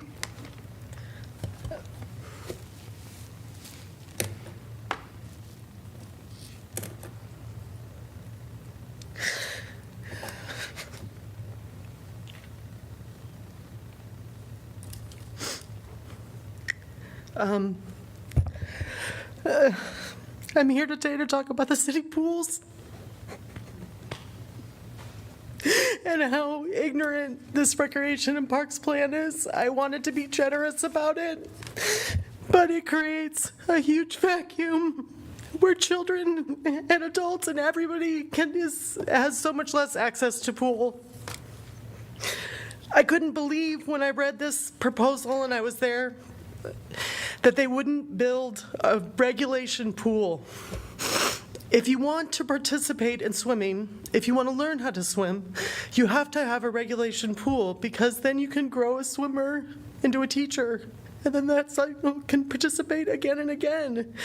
And this plan, and I'm so emotional about it because I walked into Mercer Pool in 1988 when I was 14, and I saw how the world swam, which was in meters. And when you get a pool like this, City Park Pool, closing Robert A. Lee Pool, it completely diminishes the possibility of more people learning how to swim. And if you don't have regulation pools where people can participate in recreation programs there, and then also possibly swim team, then you cannot get people to be lifeguards, then you can't get people to teach, and then the pool isn't open, and then they say that the pool isn't going to be used, and then they're going to close it. So I'm shocked that no one has talked about the fact that, like, you can't drown on a pickleball court, you know? And you wouldn't build a pickleball court that was 5x5, or a baseball field with 10-meter diamonds. you know, you have to build a regulation pool, and I'm so emotional, like so many other people here, because it is the next 50 years of pools. So I know that one thing that we can all agree on is that the city needs to have more pool. I love all the other ideas here. I hope that Mercer's and all those plans are happening, but every person should have the right to learn how to swim in the city, and if we don't have that right, we cannot pass on these life skills. And the city should never consider approving anything that isn't a regulation pool. The world swims in meters, America swims in yards. City Park Pool is 8 lanes, 50 meters. That's how the Olympics are. Butterfly was invented in Iowa City. That's been a stroke since 1952 at the Olympics that's competed. So when I was in Seoul, South Korea in 1988, after I saw Mercer, I saw the same pool in Seoul, South Korea. Thank you. Thank you. Sorry I cried so much. Welcome. Please state your name and city. Audrey Wiedemeyer, Iowa City. Hello, City Council. I am just here to say my support for keeping the 8-lane, 50-meter city park pool designed the way it is.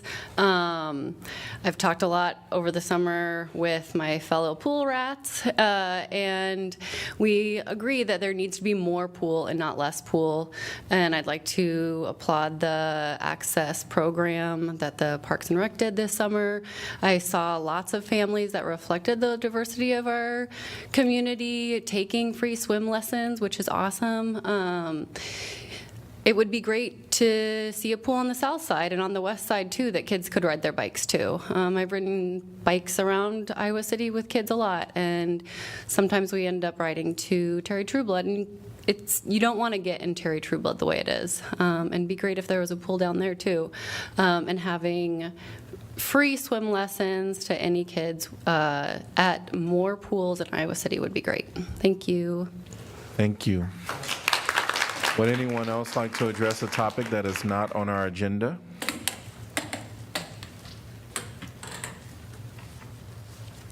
Welcome. Hello, my name's George Tresnak, Iowa City. I spoke before, at the times I spoke before, I predicted that the opposition to the stated closing of the Robert A. Pool would continue to grow, which it obviously has. I swim there 6 times a week. And I have covered local government in communities in 4 other states besides Iowa City. And everywhere I went, where there were boards and commissions, their purpose was to enhance and to help the council and to improve the confidence in government. This is the first time I saw any place, a body that does exactly the opposite.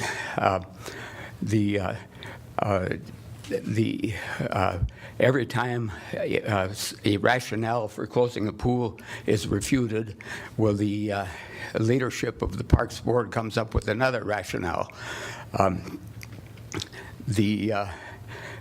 Any expertise in maintenance and operation rests with the staff. The volunteers on the board and commission really don't have any expertise. The operation of the pool, the staff could be just as well handled through the staff and Public Works Department in cooperation with the city manager. The question is, where do you actually need a body that's recommending actually closing the pool?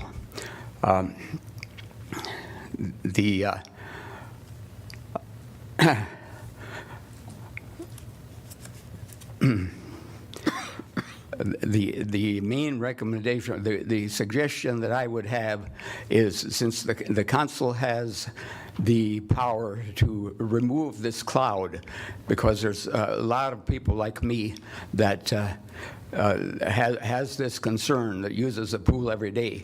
All the council has to do is take an action to remove the pool from the purview of the Parks Commission, and any recommendations on maintenance and improvements could be just as well handled through a combination of staff and Public Works in coordination with the city manager.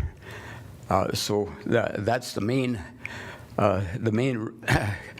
suggestion that I have, and with all due apologies in advance, I actually consider it hypocritical for the council to adopt a proclamation. Well, okay. Thank you.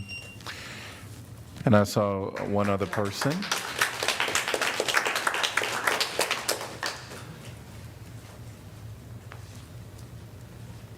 Welcome. Please state your name and city. Good evening. My name is Eric Winborn, and I live at 862 Ryan Court in Iowa City. And I'm here with my neighbors and the neighbors who are watching in at home. And we're here to oppose the rezoning request that's before you that you'll be considering later on tonight. And I had a longer statement, but Oh, yep. Sorry. This is, we'll get to that item in a little bit. Oh, that'd be even better, because these people were tough acts to follow. And I wouldn't mind talking to you folks later on, right before you're trying to make a decision. So Great. I appreciate the opportunity. Thanks. All right. Anyone else have any comments before we close our public comment section? And we will end at 7 p.m. Welcome. Hi. I'm Sandra Armbruster, and I live in Iowa City, and I'm a patron of Mercer and City Park Pool. And I just want to say some things on behalf of City Park to keep that footprint. I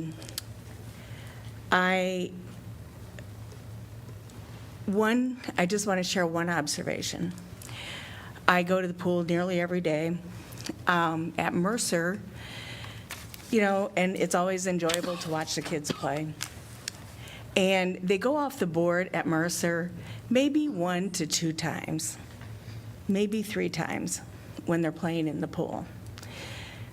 When they are at City Park, kids go off that board all day long. And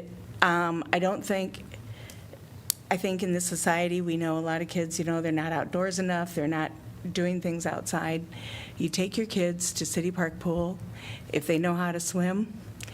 And another thing is watching kids do that swim test so they can go off the board is incredible. They will work so hard so they can go off that board.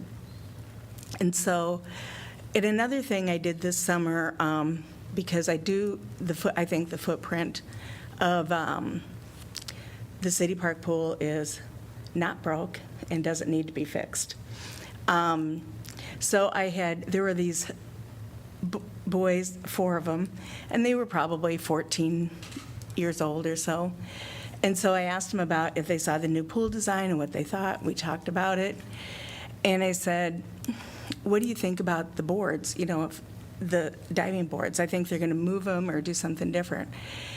They thought a lazy river might be nice. They weren't really excited about a slide, which I was surprised. And when I mentioned the boards, I said, what if we didn't have that high dive? In unison, as only 4 teenage boys can do, they all went, no! And so I think one thing to keep in consideration is how it would affect our youth. And I also think the City Park Pool is one of Iowa City's best kept secrets. And I think promotion would be an answer to if you wanted a higher participation rate there. Thank you. Thank you. So this will be our last comment because we're approaching 7 p.m. Okay. Hi. Welcome. Good evening. I'm Jeanne Park from Iowa City.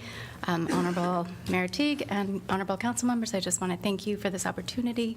I think the most important things have been highlighted, but I wanted to share a personal story about moving to Iowa City. with children who learn to swim in each of the pools. So if we tell our children who have lived here way longer than us, who have just presented as children themselves, that what we do with something when it gets old and needs repair is to demolish it, fill up the landfill while there's a climate crisis, and then shop for all the bells and whistles of a new pool as consumers.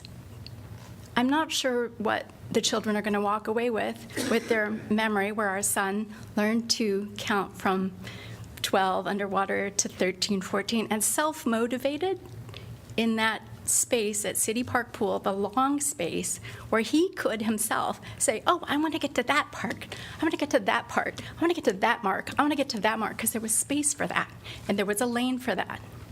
So I think the subtle things that we're not designing for or accounting for in terms of, like, what are our economic resources, they're limited, supposedly, is where are we going to choose our values and our priorities looking at 2025, 2030, 2035, and so on. If we have limited resources, where are we going to place those priorities for the entire community? I don't know that City Park needs an overhaul. That's, I don't know how many millions. Probably, I don't know what the demolition budget alone is. So it would seem that it would be worth our time and energy to explore what would be benefit to the entire city, thinking about an ecosystem instead of swimming here, you know. And also, the other thing that really struck me is I did a little Google search, and swimming is the #4 recreational, you know, thing that people do in the United States. It's #4. And then on top of that, that it has safety against drowning. It's a life safety skill. And I've seen, as everyone else has said here, and Erin touched me so deeply because I've seen her at the pool with her babies. I've seen her babies grow up here at the pool. And you've seen all the women who've swam here for generations. So I think to tell our children that what the city will do is just demolish that out and replace it seems kind of, I don't know. Anyway, so it would be really wonderful if there was increased transparency and also taxpayer transparency for budget allocation, or what are the in and out possibilities for where we can spend this funding in neighborhoods that may really need to learn how to swim so kids could be safe. Thank you. Thank you. Yep. And thank you to everyone that have given comment today. I did want to get a motion to accept correspondence. Could I get a motion, please? So moved. Second. Moved by Burgess, seconded by Weiner. All in favor, say aye. Aye. Any opposed? Motion passes 7-0. Item number 10 is planning and zoning matters. 10A is rezoning Cardinal Heights. Ordinance conditionally rezoning approximately 27.68 acres of property located east of Camp Cardinal Boulevard and west of Camp Cardinal Road from interim development research park zone to low-density multifamily zone with a planned development overlay. And I'm going to open up the public hearing. And I'm going to welcome our staff. Danielle, welcome. Thank you, Mayor and Council. Danielle Sitzman, Neighborhood and Development Services.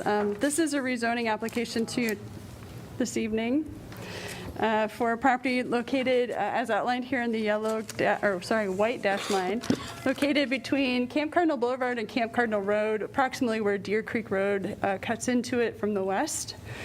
This land is proposed to be rezoned to an overlay plan district and a underlying RM12 or, let me get caught up here on my slides. Low-density multifamily zone. The purpose of the rezoning is to allow for a residential development, including several lots, 22 lots of duplex for duplex housing, 1 lot for a fourplex development, and 1 lot for an apartment with approximately 30 dwelling units in it. The site does contain regulated sensitive features, including wetlands, woodlands, and slopes, and due to those impacts to those, it does require a sensitive areas development plan, so that is the trigger tonight for this plan development overlay. Sometimes when we see cluster development in an area with sensitive features, there are waivers to the underlying base zoning requirements that are required to accommodate that. In this case, that is not so. They're not requesting any waivers from the base underlying zoning of RM12. This exhibit shows the property again bounded in the white line with the surrounding existing zoning in the neighborhood. As I mentioned, this would be a proposed mix of duplex and multifamily residential, which is seen in the surrounding neighborhood in other similar zones.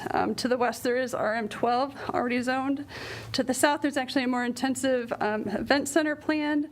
To the east, there is also some RM12 zoning for an apartment, or 2 apartment buildings. And then also to the northwest, there's a mix of housing types, including slightly more dense housing, RM20, and also RS12.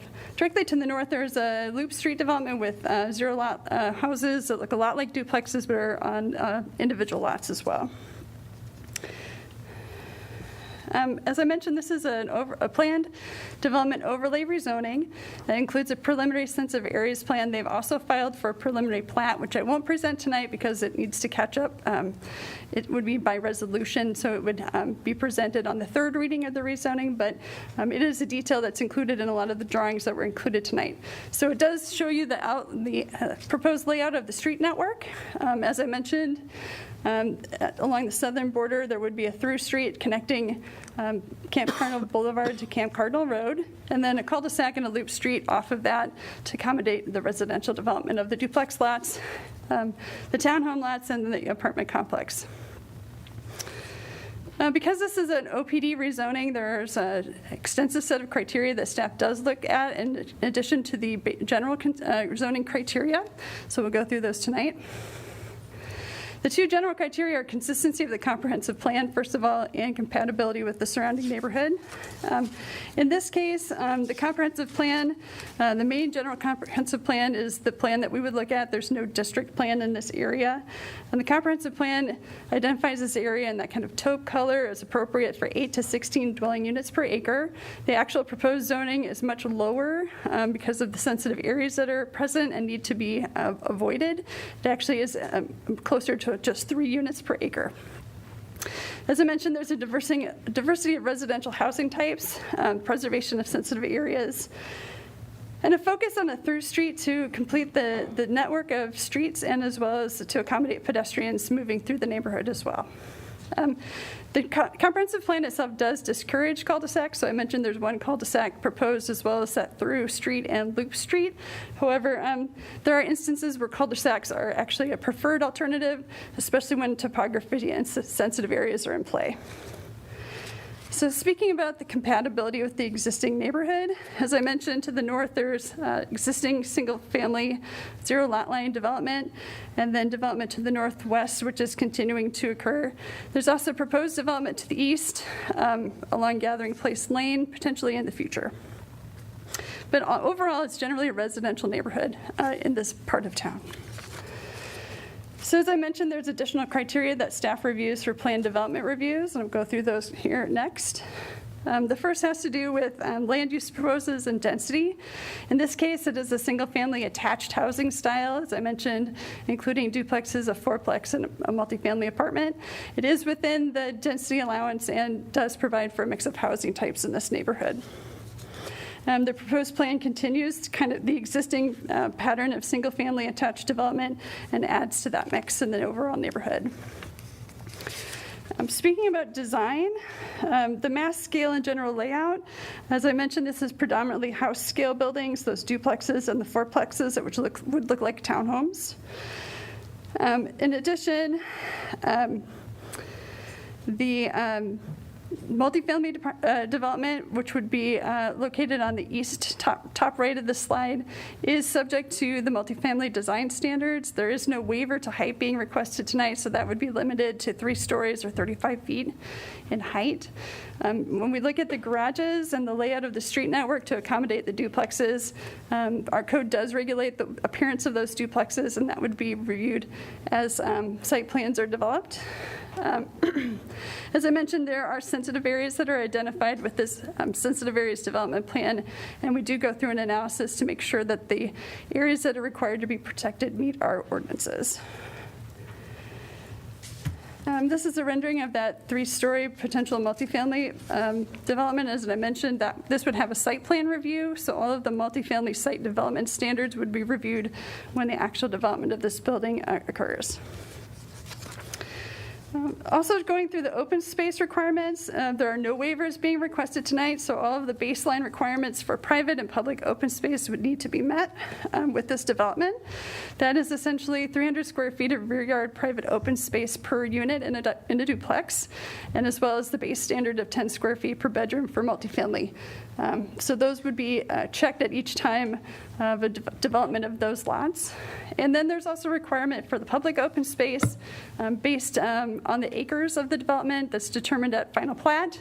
That can be satisfied either by dedication of parkland or fee in lieu.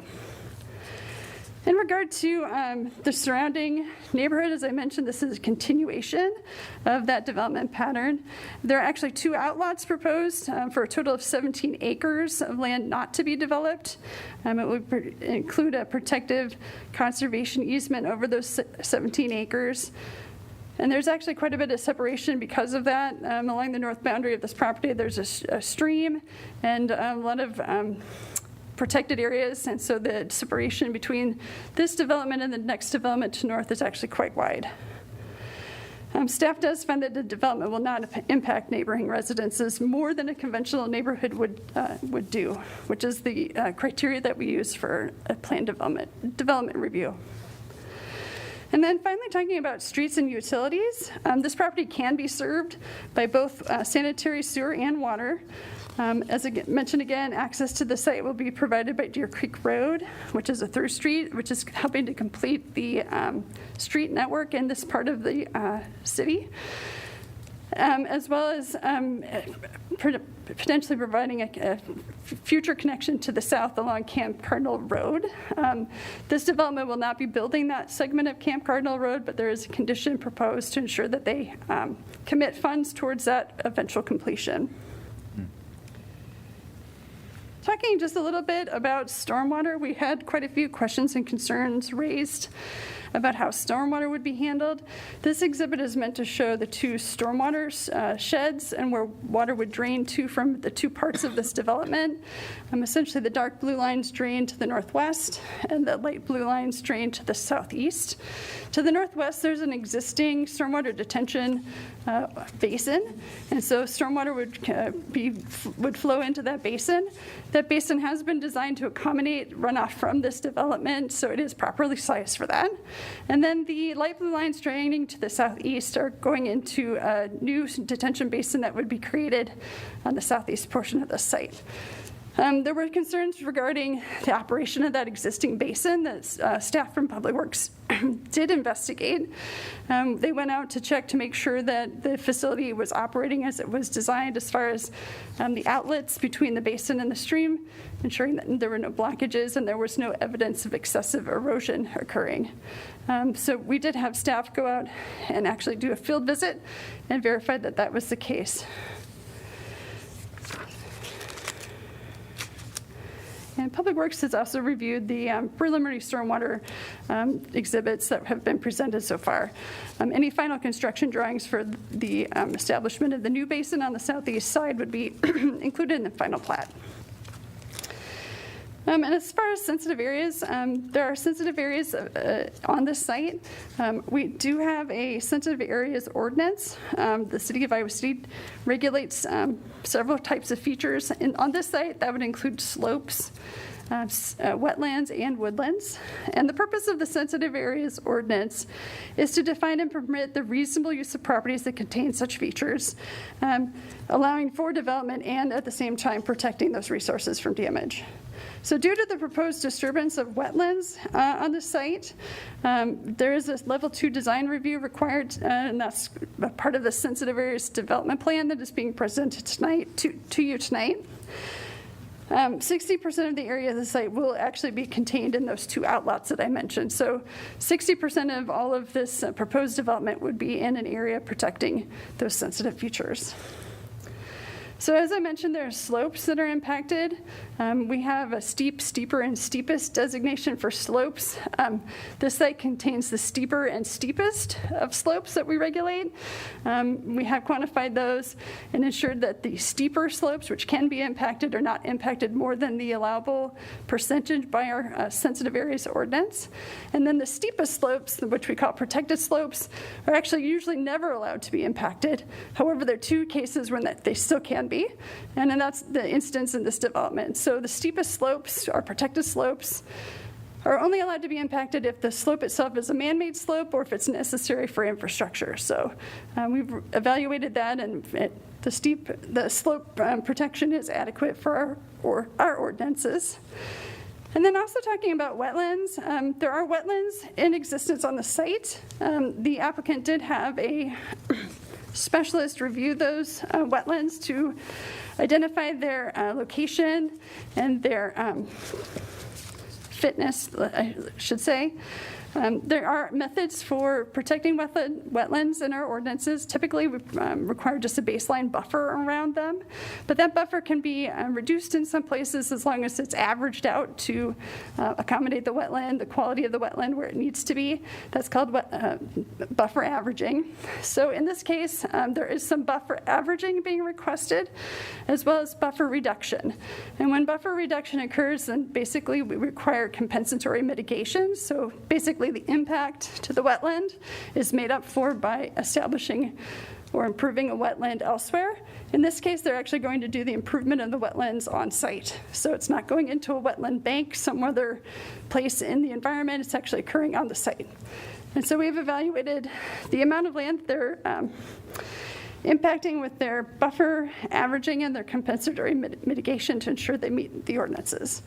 And as far as woodland retention, they are actually sufficiently protecting the woodland resources per our ordinance.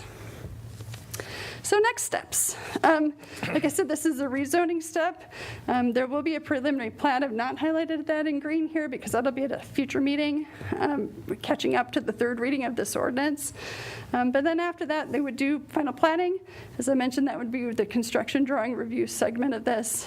And then because there are sensitive areas, there would actually be a final sensitive area review and site plan review by staff as well as building permits.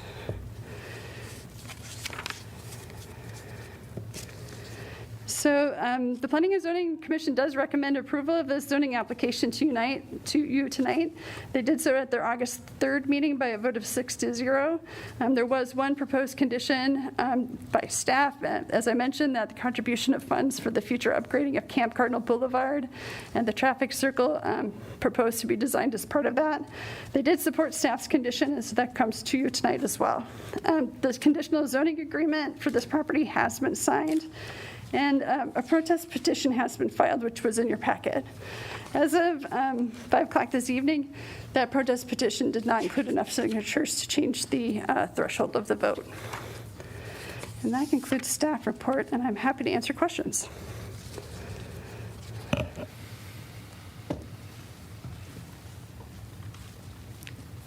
Hearing no questions. I'm just trying to formulate one.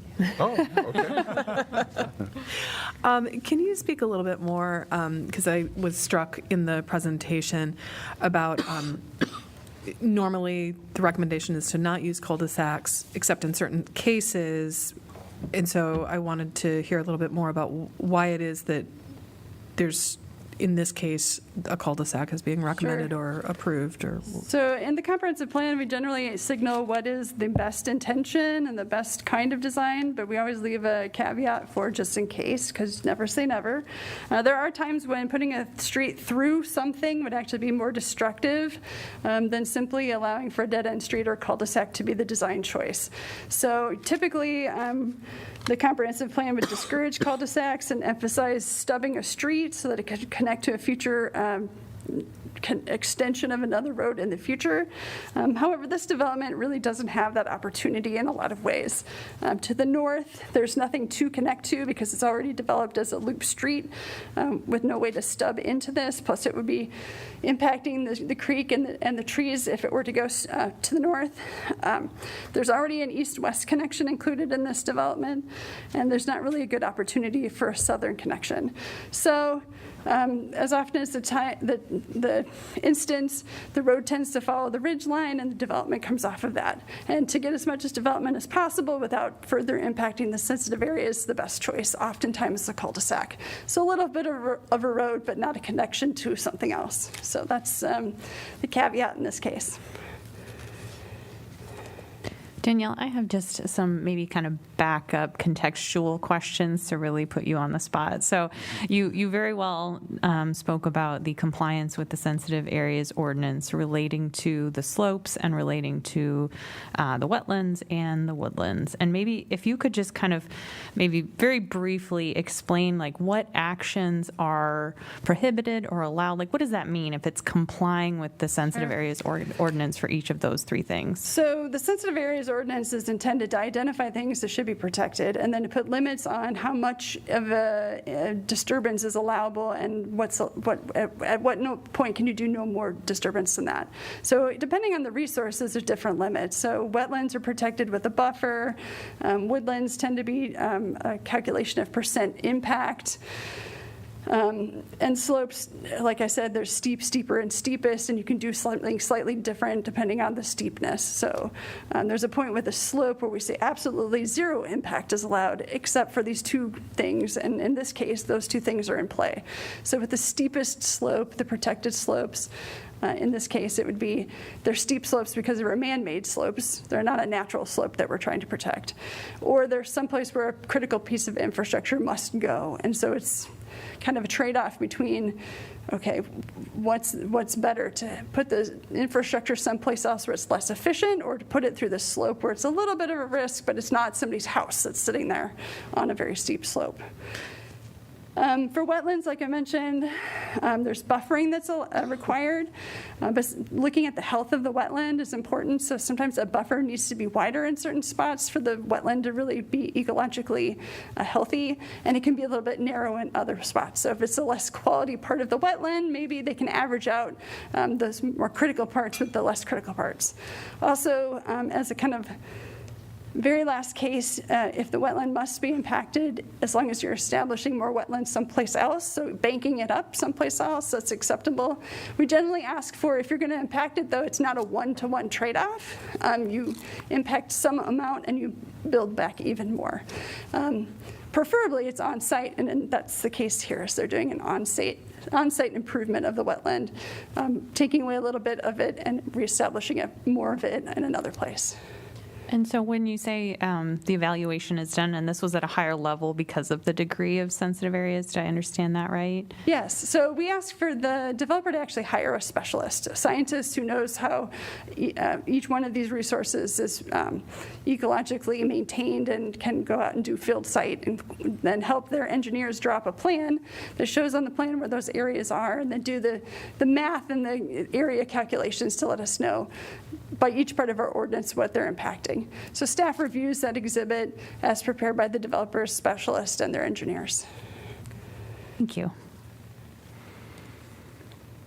Yes. Danielle, on the and these drawings are that long cul-de-sac it's oriented north-south. Usually that's pointing up, but anyway, yeah, that's probably better. So with the construction work that's required to create that cul-de-sac and the grades north of the road termination there will tie into existing grades further to the north simply by a graded slope. Is that not correct? In other words, there aren't any retaining walls. Sure, you're right. There's no engineered transition there. Transition, right? It's a stream bed to the north, and then it goes down to the stream and then back up to the development to the north. Right. But right. Okay. Thanks. grading. Or in fact, by just not touching it, leaving the existing grades there as much as possible. Anything else? So there were some concerns expressed in some of the correspondence that we read about erosion along that stream bed. Is that a part of this particular development, or is that part of the already existing development to the north? So if neighbors are seeing erosion occurring now, it would be from existing development in some way. So that's what we went, actually, the staff went out to double check, that they were not seeing unexpected amounts of erosion. Erosion is a natural process, so it's going to occur. The purpose of our ordinance is to limit the impact of development to not create more erosion than would naturally occur. And so the stormwater systems are engineered to hold water and release water at a rate that's roughly equivalent to what it was before development happened. So because that existing regional detention basin is already built, has been functioning for several years, we went out to double check to make sure there wasn't some failing part of that was perhaps contributing to more erosion than we would expect to see. The reports we got back from the field was that the creek was actually in pretty great shape. There wasn't an observable significant amount of erosion, and there's a lot of vegetation actually helping to stabilize that stream. So that would be something that we would continue to look at, but we would expect the engineering on that to anticipate those as part of the design, and so that it should function as it's designed. Thank you.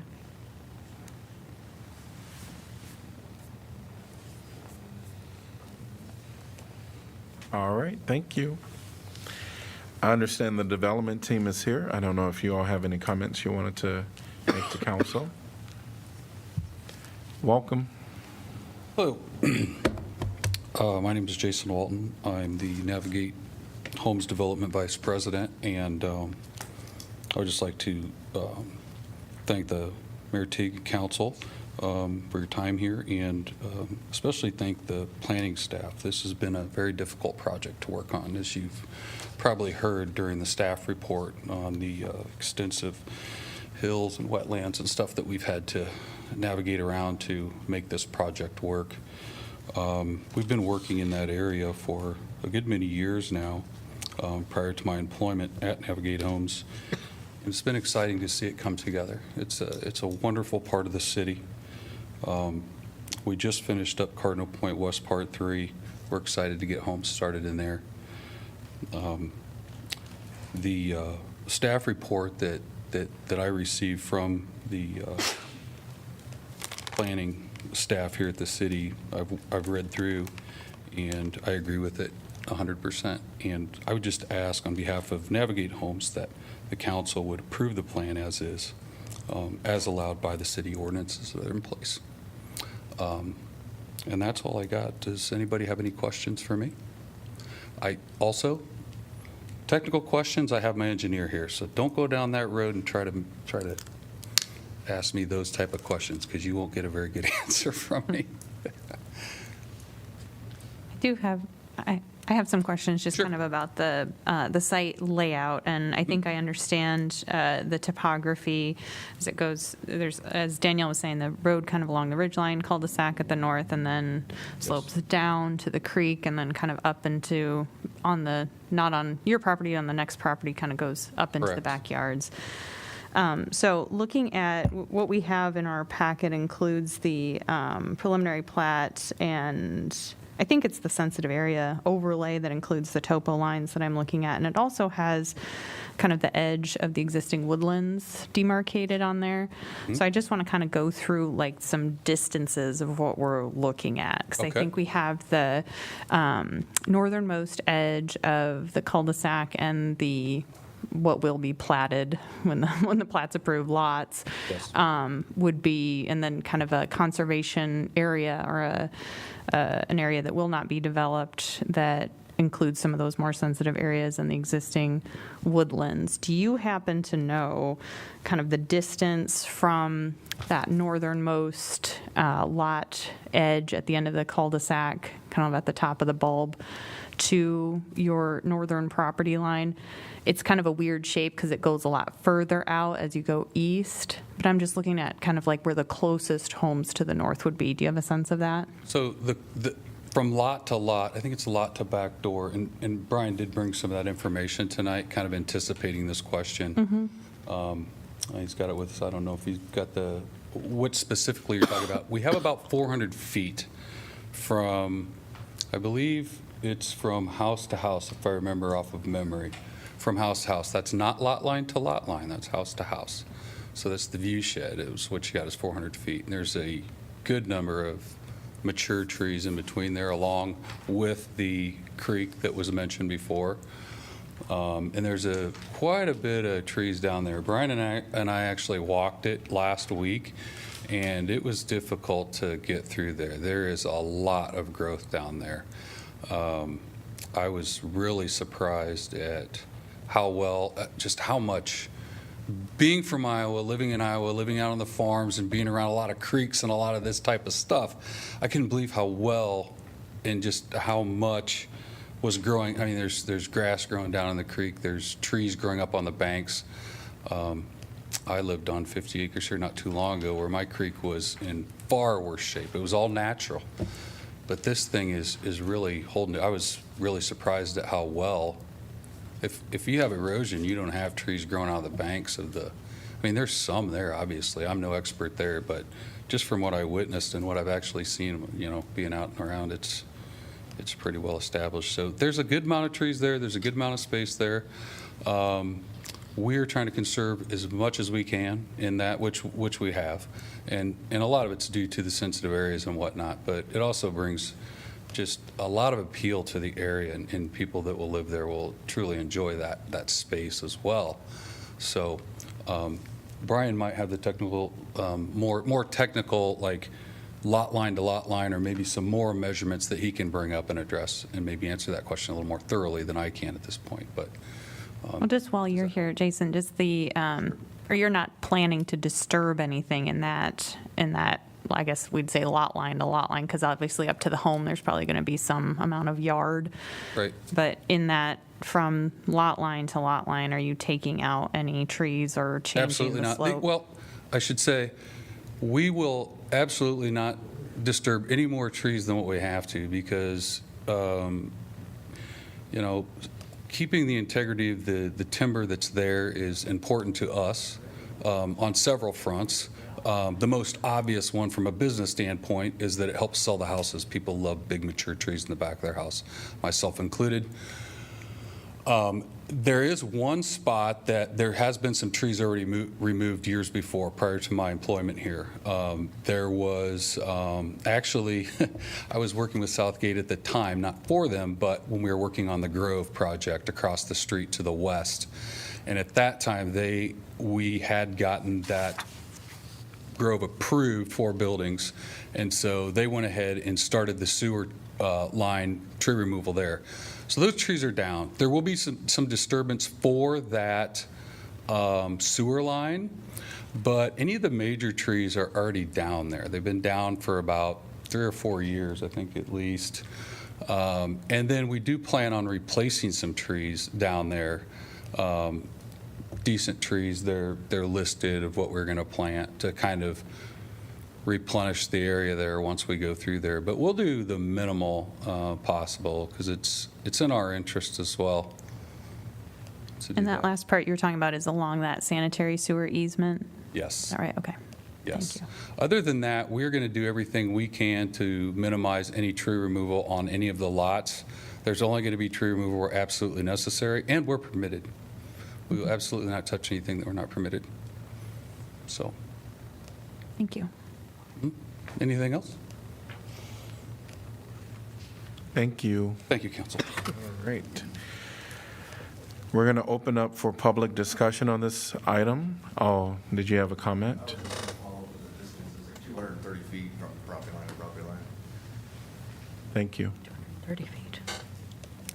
All right, we're going to open it up for public discussion. If you're online, we'll ask that you raise your hand, but if you're in person, remember to sign in, but also give us your name, your first and last name, and the city you're from. Welcome.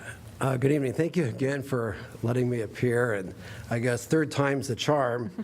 And my name is Eric Winborn. I live at 862 Ryan Court, and we live, directly beside the project. The letter of opposition you have in the file really expresses our opposition well. And thank you, members of City Council, for the excellent questions. And I'll make a few clarifying comments. First, there was some discussion about the creek. Our homeowners association owns over half the creek, and we own half of the watershed below that hill. So it's not as though we don't have an interest in that watershed, because it's our homeowners association property. And second, what we really oppose are the 4 duplexes that are planned to be built on the hillside overlooking the watershed, the sensitive areas, the wetlands, and so on. And we wouldn't be here tonight if that plan or project didn't include the 4 duplexes. If the 4 duplexes are taken out, the owner hasn't suffered any damages. They're building 18 duplexes, the multi-unit complex, and the townhomes. And then there was a lot of discussion about the cul-de-sac. Both the comprehensive plan and the city code is very clear in discouraging and having a policy against cul-de-sacs. Once again, we wouldn't be here tonight if that cul-de-sac wasn't approved that feeds the north end of the project. And that cul-de-sac will allow those 4 duplexes to be built on the side of the hill, destroying 40-year-old mature trees, building over sensitive woodlands or sensitive areas, and being built over our creek and our watershed. Now, the staff report extensively references negative impacts. It talks about negative impacts on sensitive areas, woodlands, wetlands, steep and critical protected slopes.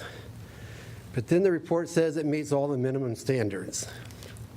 So I guess I asked the City Council, does Iowa City want to be known as a city of minimum standards, or do we want to be known as a protecting the environment? Once again, like I said, we wouldn't be here if it wasn't for those 4 duplexes.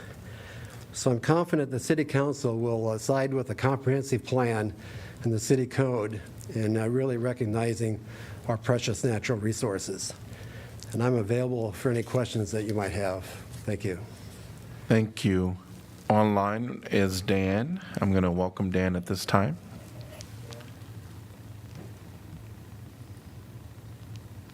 Welcome. You're on mute. Can you hear me now? Yes, welcome. Good evening. My name is Dan Fishburne. I reside at 832 Ryan Court with my wife, Cindy, and we live in one of the building that is probably closest to the proposed development. And I would agree with Eric Winborn's comments and would join in those. When we purchased our home almost 4 years ago, we realized that this area to our south might eventually be developed.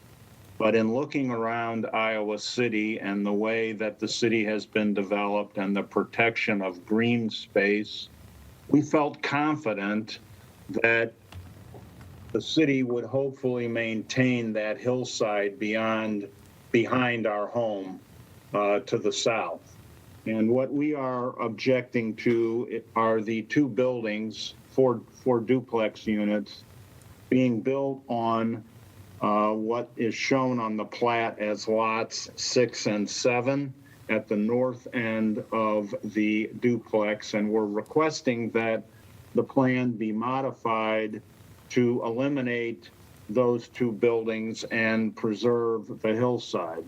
There was some testimony that indicated that it's 400 feet from building to building, but it's not 400 feet on flat ground. It's 400 feet at an angle going up in the air, which means that those two buildings will be much closer to our unit than 400 feet, and on top of that, they're going to be looking down on top of us.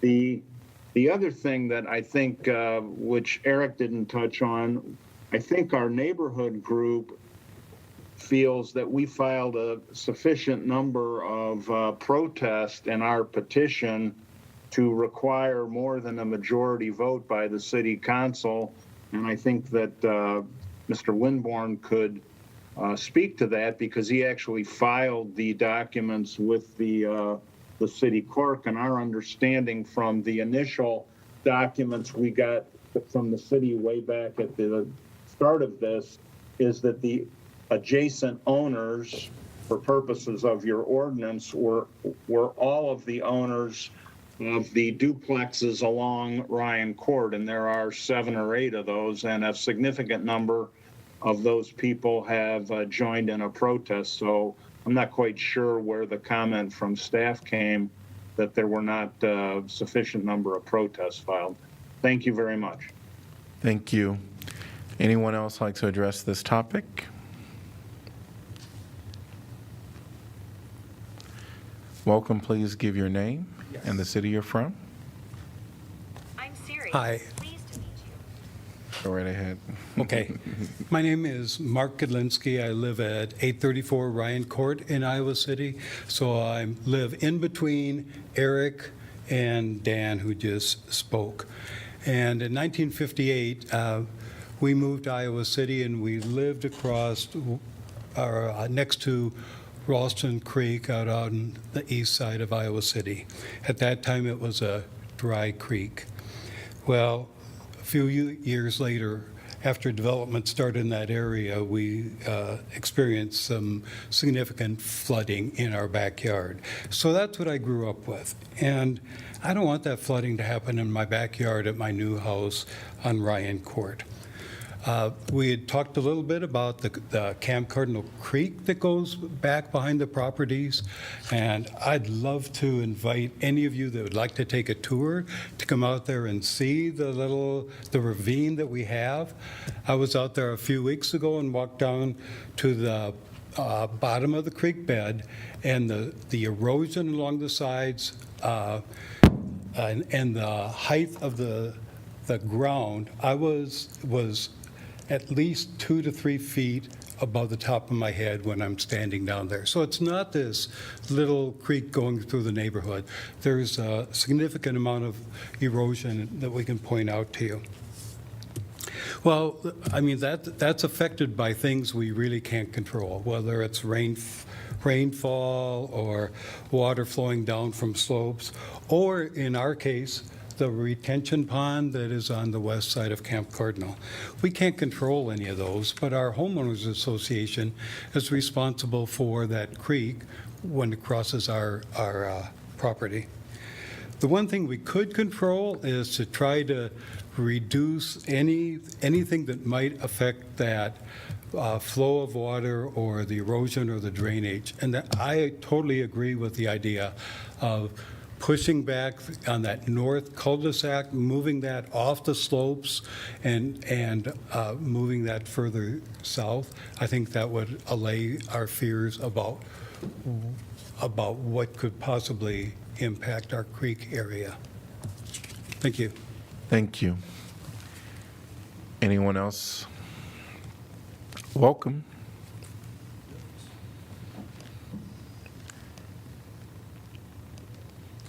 My name is Steve Hedlund. I live at 864 Ryan Court. I would like to echo my opposition to how the zoning is as it stands. I would support the removal of 2 to 4 of those most northerly duplexes. The area north of them, that slope, is not a slope, it's a ledge. If you go out and look at it, you can't believe how steep that is. And placing homes on that downslope or ledge, like I like to call it, it's going to create erosion problems. It's not a good idea, and it's taking out many old growth trees. The whole project is going to remove 12 acres of trees. The buffer zone is a little over 16 yards. I make putts longer than that on the golf course. So I would strongly support removal of those most northernly duplexes. Thank you. Thank you. Is there anyone online or in person that want to give any more comments on this agenda item? Seeing no one. Before I close the public hearing, I just want to ask council if they're inclined to vote in accordance with the P&Z recommendation. All right, I'm going to close the public hearing. Could I get a motion to give first consideration? So moved, Thomas. Second, Burgess. Council discussion. I just want to thank the advocacy of the neighbors and, asking a lot of questions and pointing out their concerns. And I just appreciate staff explaining and the developer explaining kind of how we mitigate those types of concerns and look to make sure that this would be constructed in a way that can't impact, for example, can't cause flooding on the adjacent property, and that we have engineers who evaluate that and make sure that that is the case and review that internally. So just thank you, everyone, for your thoroughness and care. I also appreciate the neighbors' comments on this, because it's certainly things that I'd thought about and we always talk about as far as the effect on the environment, and especially slopes and sensitive areas. And I do have concerns about. I think you've raised some very good concerns, and I appreciate the fact that it's not the entire project that you're against. It's very specific, those duplexes. So I'm inclined to kind of listen to those concerns and consider those. I do think the concerns were valid that, when it comes in relationship to the stormwater specifically. There is an additional stormwater detention basin, I think, which is good. I do hear all the residents, really appreciate you coming and bringing up these concerns so that when this does, if this should be approved and it moves forward, I think we'll be paying extra attention to just make sure that some of the things that you anticipated or you've mentioned as far as flooding, no one wants their home to be flooded, absolutely not, but make sure that that is carefully executed in this project.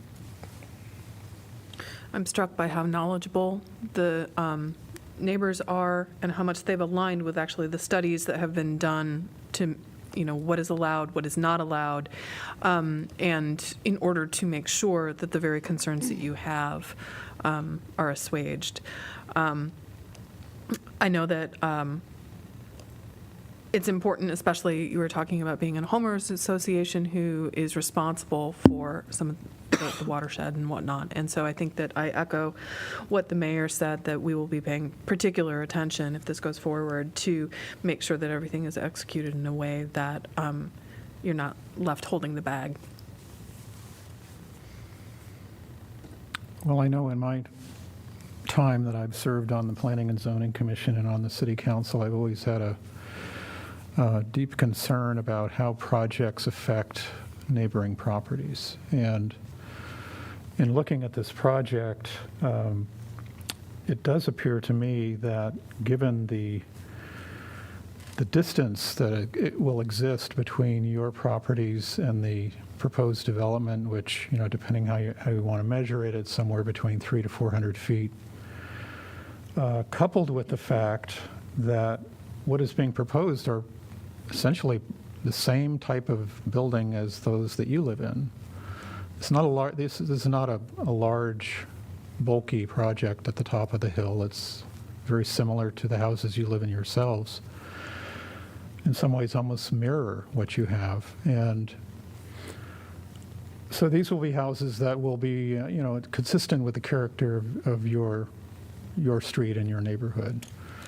That, coupled with the distance between the two developments, and the fact that it will be, for the most part, vegetated with existing woodland, seems to me to have satisfactorily addressed the transition or coexistence, if you will, between what's being proposed and where you live now. I understand, and I would no doubt be like you in that I would be attached with the existing condition. I mean, there's a natural slope woodland there that you've been living with for some time. At the same time, it seems to me that what's being proposed here will not dramatically influence your experience from your property.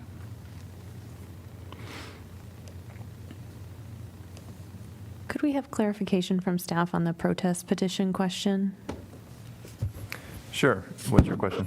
One of the public commenters, I think Mr. Fishburne, indicated that he thought there were sufficient signatures to elevate the threshold for approval.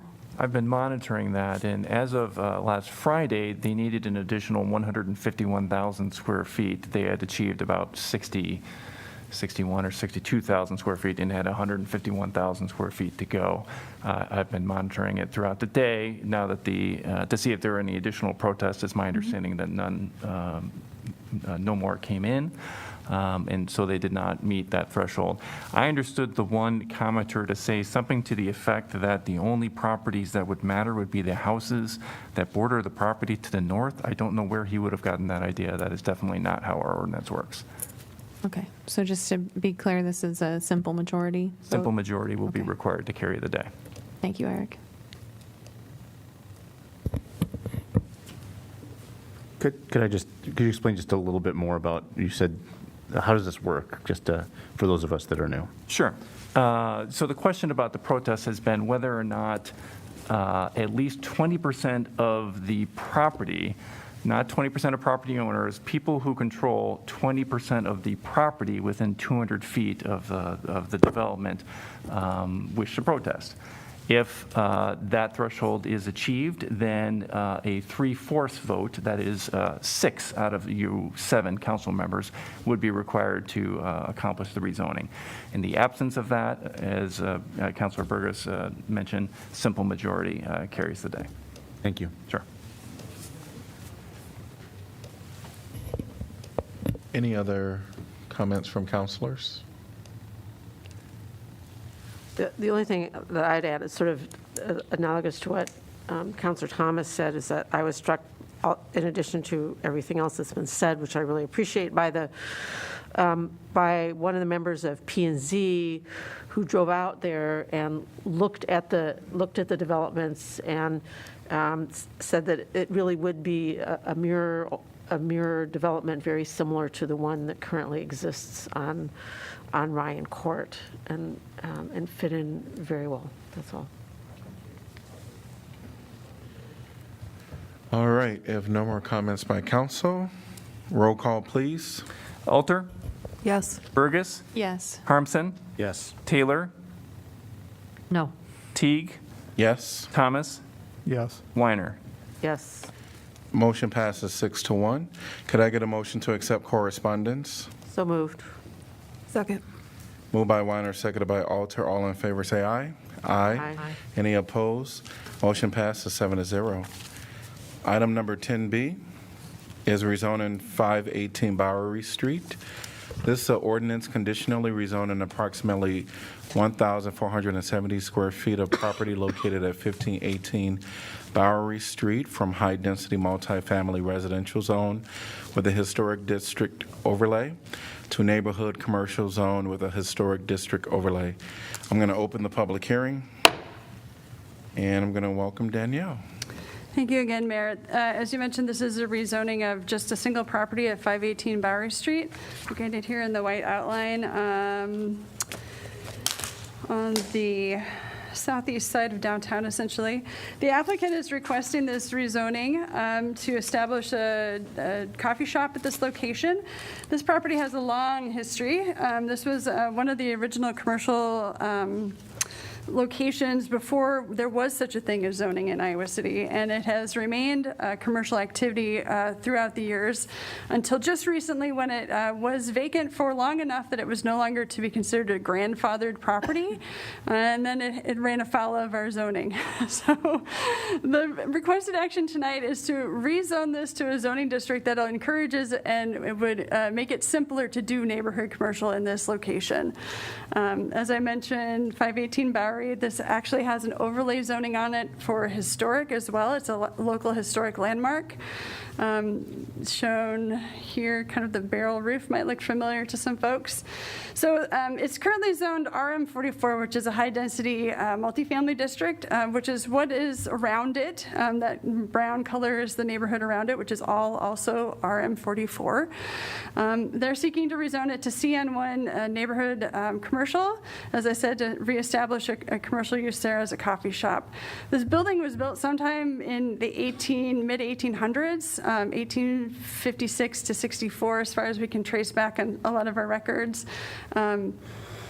And then over the years has maintained a commercial use off and on through special exceptions or because it was grandfathered in. And as I mentioned, for a period of time recently, it became vacant and it lost the ability to go back and ask for a special exception to allow the establishment of a commercial use. So the rezoning, as I mentioned, is a way forward for continuing to encourage neighborhood commercial. CN1 is a district that allows for and encourages neighborhood shopping areas conveniently located in neighborhoods, embedded in neighborhoods, promoting smaller size commercial uses to serve just essentially the neighborhood around it, and to therefore not have a large impact on the neighborhood fabric. The current RM44 zoning district actually makes this property non-conforming for a lot of the zoning dimensional standards, so things like lot requirements, frontage, setbacks, things like that. It's in its current zoning districts, it's not conforming with. Switching it to the CN1 zoning actually alleviates a lot of those non-conforming situations because the CN1 zoning doesn't have those standards. So it's improving the fit of this development with the zoning class that it would be designated as. Nothing would change in regards to the historic designation. That overlay district gets carried forward regardless. This is just an exhibit showing the kinds of uses allowed in CN1. So to do a rezoning, just the two simple criteria in this case: consistency with the comprehensive plan and with compatibility with the neighborhood. As far as our comprehensive plan, it definitely encourages and acknowledges that there are these situations out there. The district plan actually mentions this and several other properties that were historically commercial embedded in residential neighborhoods. So it's definitely encouraging goals with the comprehensive plan to rezone it. And actually the RM44 district probably puts an incentive for redevelopment of a site that we would be at cross purposes with trying to preserve it for historic purposes. So it's a good opportunity to move this property into a more conforming situation and a more appropriate and transparent zoning classification. So like I said, this is compatible with the existing neighborhood just by its size and by the fact that it really cannot kind of grow beyond serving the neighborhood. It's constrained in its size. It's small. It doesn't have a lot of parking. So it's really just going to serve the immediate neighborhood around it. Talking a little bit about the parking, because it is a historic property, they have the ability to ask for a special exception to reduce their parking load.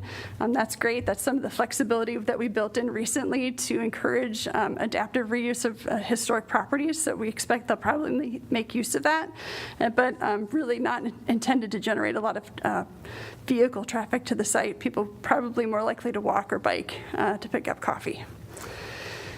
So as I said, this has a long history, so I was actually able to build this slide out a little bit more than I typically would. We're down there at the bottom in the green section, they're just talking about a rezoning tonight. And then if they need to do anything to rehab the building, there would be building permits. They're not intending to do anything to the exterior, but if they were someday to make exterior changes, that would go to historic preservation because of the zoning overlay for historic. So they did hold a good neighbor meeting. Nobody attended. Nobody had great concerns about this that we heard about. Staff did recommend one condition with some hours of operation. And actually, the Planning and Zoning Commission chose to alter staff's recommendation and make the hours of operation a little bit earlier in the morning. Not being a morning person, I don't really anticipate being there at 6 a.m., but wanted to give the business the maximum flexibility to operate. And so they changed the only recommended condition to being a 6 a.m. start time. So it is coming to you tonight with a recommendation of approval from the Planning and Zoning Commission. And there has been a conditional zoning agreement signed. So this one is in good standing, and I'm happy to answer questions.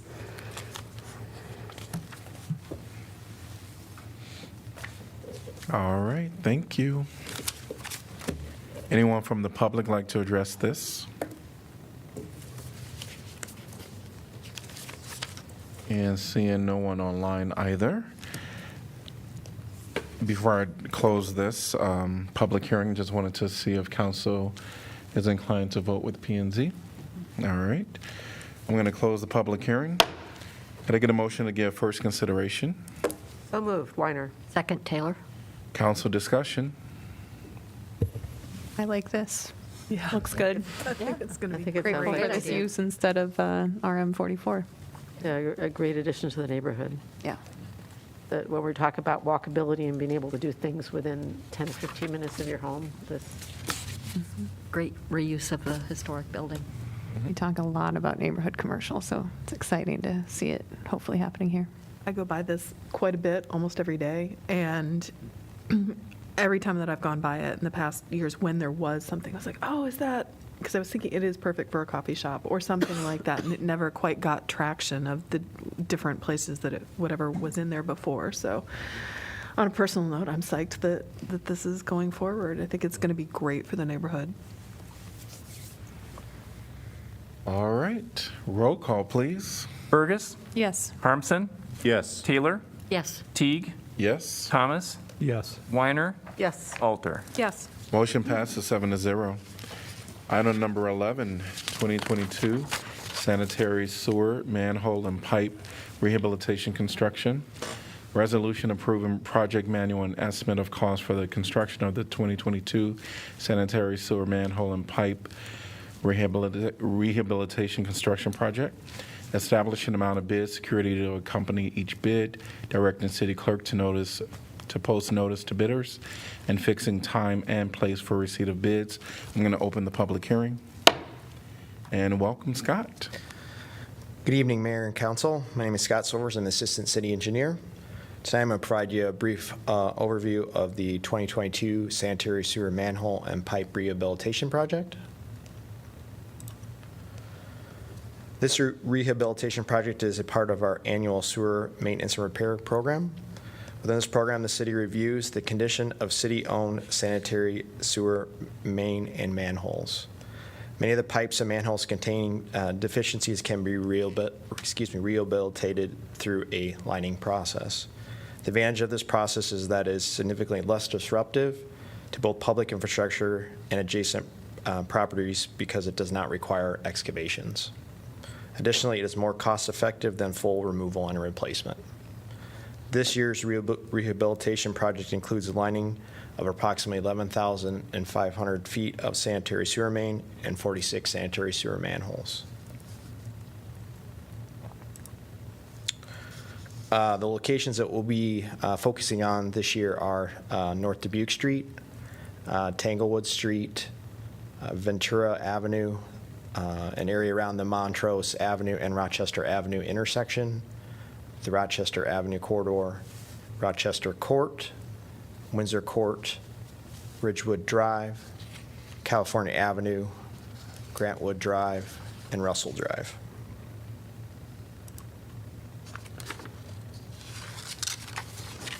The estimated construction cost for this project is $550,000.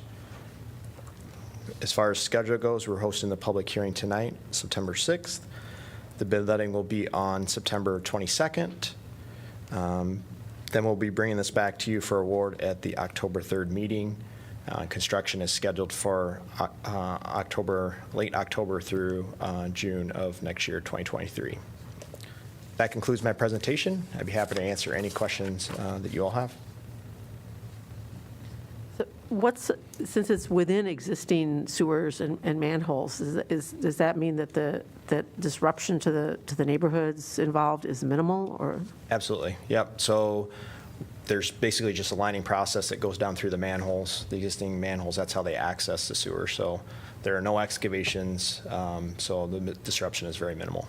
Thank you. What's the anticipated life of the liners? Studies show about 50 years. Fairly long life on them. Okay. All right, thank you. You bet. Anyone from the public like to address this topic? Seeing no one, I'm going to close the public hearing. Can I get a motion to approve, please? So moved. Second, Thomas. Moved by Alter, seconded by Thomas. Council discussion. Roll call, please. Harmson? Yes. Taylor? Yes? Teague? Yes. Thomas? Yes. Weiner? Yes. Alter? Yes. Burgess? Yes. Motion passes 7-0. Item number 12, may not get this right. The Connexion tobacco penalty. Resolution assessing $300 in civil penalty against the Connexion. Could I get a motion to approve? So moved, Harmson. Second, Weiner. All right. Any staff comments on this?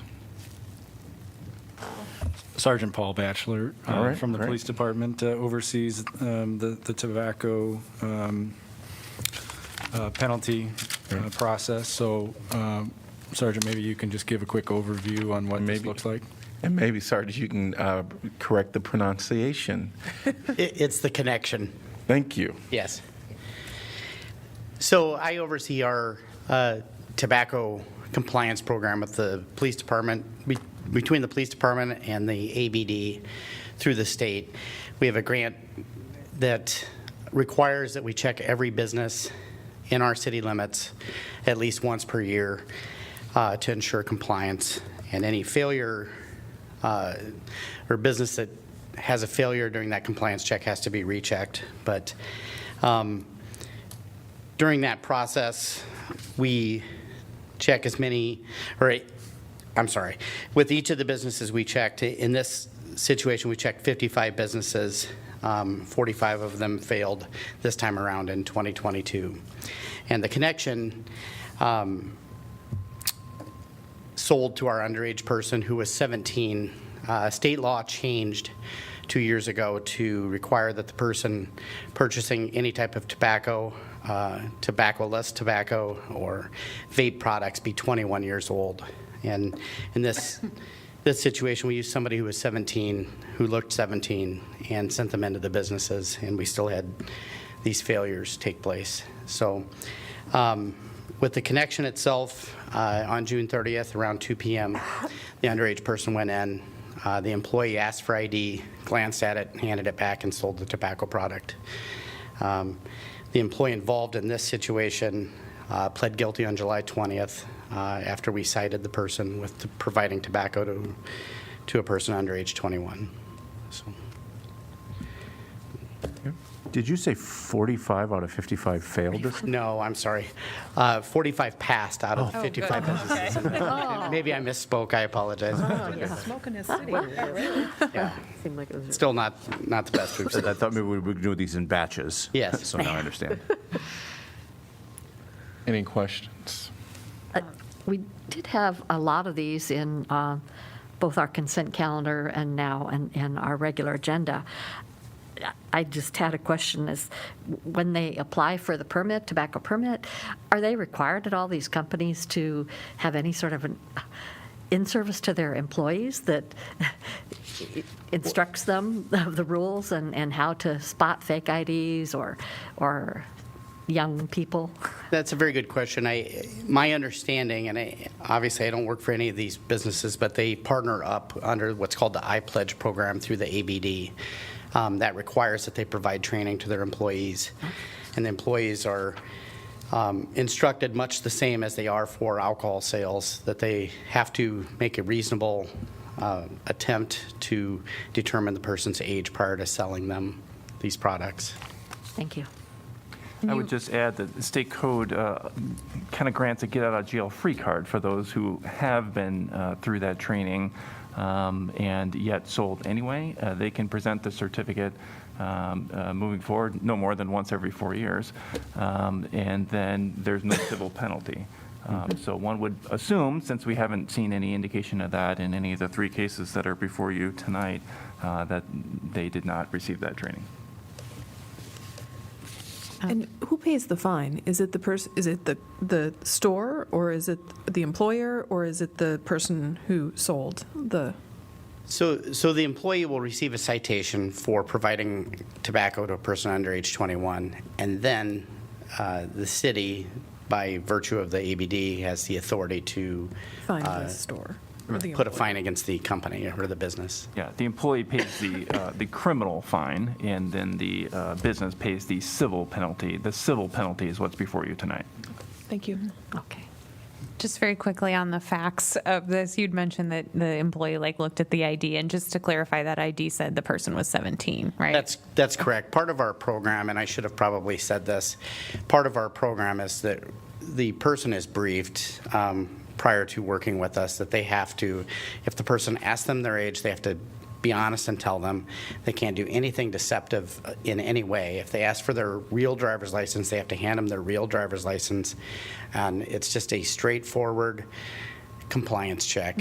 And so if they take any type of reasonable attempt by looking at the license, because if they're under age 21, it's going to be vertical and not horizontal, and it's stamped that they're under age 21, any type of reasonable attempt. We don't use out-of-state kids. We don't use any type of, they can't use any type of fake IDs. And to ensure that that process is valid, we search the person prior to them working with us to make sure there's not a fake ID or anything like that. In addition, we operate in plain clothes within visual distance, and as often as we can, we try and listen at the counter. We might be buying a pack of gum or something in line behind them to ensure that it's a straightforward compliance check. So we don't issue the citation until we're 100% sure.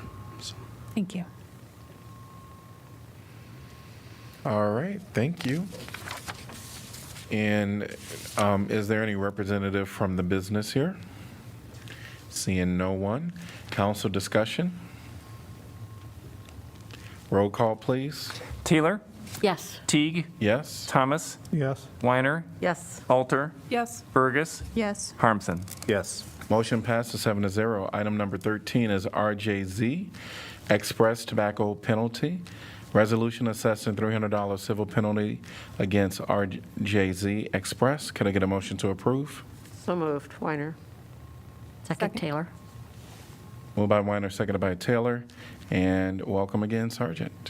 Yes, this is very much the same that I just described. This was on June 30th at 4:50 p.m.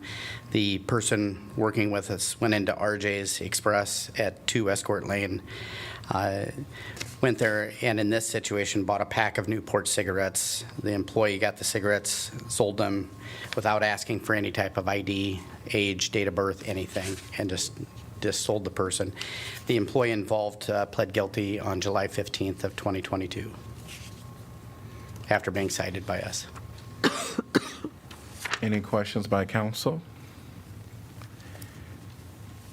Would a representative from this business like to speak at this time? Seeing no one, council discussion. Roll call, please. Teague? Yes? Thomas? Yes. Weiner? Yes. Alter? Yes. Burgess? Yes. Harmson? Yes. Taylor? Yes. Motion passes 7-0. Item number 15, up in smoke tobacco penalty. You missed 14. Oh, yes. Almost Paradise. Item number 14, almost paradise tobacco penalty. Resolution assessing $300 civil penalty against Almost Paradise.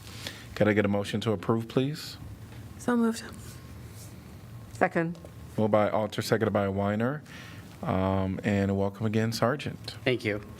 In this instance, the same date, June 30th, around 1 p.m., The underage person went into Almost Paradise, requested a package of Esco Bars vape cartridge, which is contains nicotine. The employee got it, didn't ask for any type of ID or any age, and completed the sale. The employee was then cited and pled guilty on July 15th of 2022. Any questions? Is there a representative from this business that would like to speak at this time? Seeing no one. Council discussion. Roll call, please.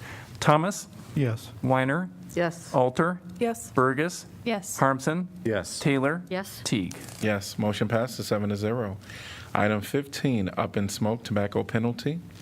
Resolution assessing $1,500 civil penalty against Up in Smoke. Could I get a motion to approve, please? So moved, Weiner. Second, Taylor. All right, welcome again, Sergeant. How are you? All right. On June 30th at 3:45 p.m., again, the underage person went in, requested a vape item. The employee obtained it, began completing the sale, asked for ID, glanced at it, didn't look at it, handed it back to the person, the underage person, and completed the sale. And we issued a citation to the employee, who then pled guilty on July 28th of 2022. Great. What was the age of the person with the ID? This was the same person for all of these, who was Right. 17 years old. Great, thank you. Any more questions from council? So they've had a couple of violations within the 2-year period. That's why the fine is elevated. I would defer to Eric, but I believe that is the case. That is the case, yes. It's second within 2 years. All right. Any other questions from council? Hearing none, is there a representative from the business? Seeing no one, council discussion. Roll call, please. Weiner? Yes. Alter? Yes. Burgess? Yes. Harmson? Yes. Taylor? Yes. Teague? Yes. Thomas? Yes. Motion passes 7-0. All right, we are on to item number 16, which is council appointments. Applicants must reside in Iowa City and be 18 years of age unless specific qualifications are stated. 16A is Historic Preservation Commission. Historic Preservation Commission has one vacancy to fill a 3-year term, July 1st, 2021 through June 30th, 2024. I'll go ahead and read the other appointments. Well, we'll do this one. Yeah. We'll do this one. Yeah. So there was only one applicant.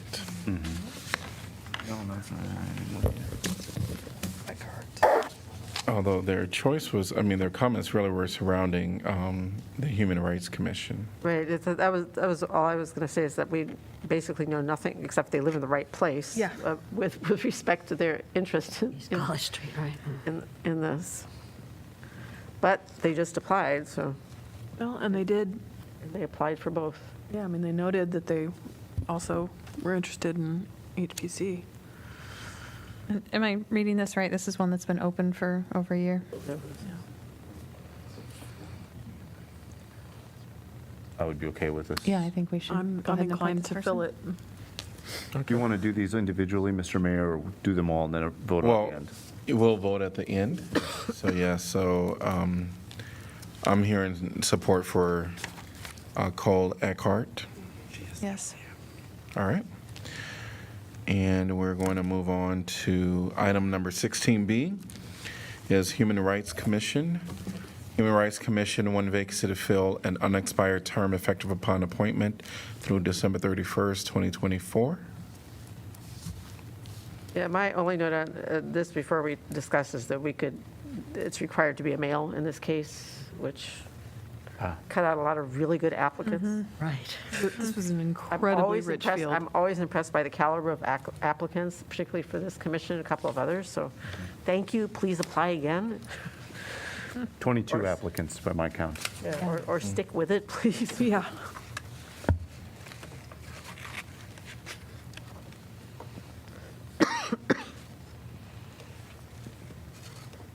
Well, I'm happy to throw a couple of names out just to start the discussion going of people who impressed me. TJ Dido was one. Is the, I believe, an art professor.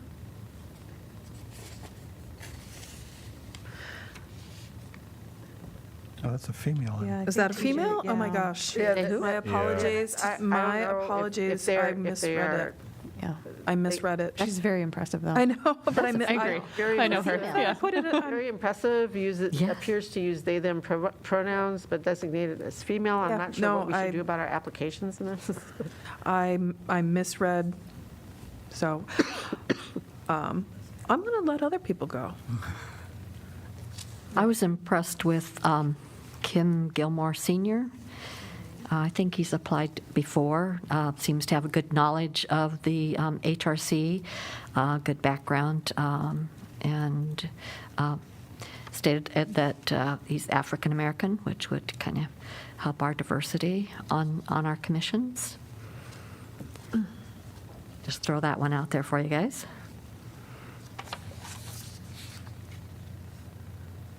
I would also throw out, I don't feel strongly about any of these, but we had a number of really good applicants. Doug Kolash. Yep.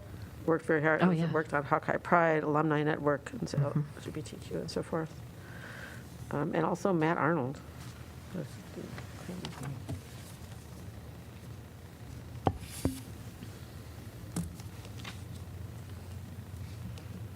So we have Kim, Doug, and Matt that I heard so far. Thrown out there. Anybody want to give support to either one of them? One of the ones that stood out to me was Doug as well. Although Kim Gilmore was in there and Matt, they're all three look very strong. But Doug was someone who struck me as potentially being really good.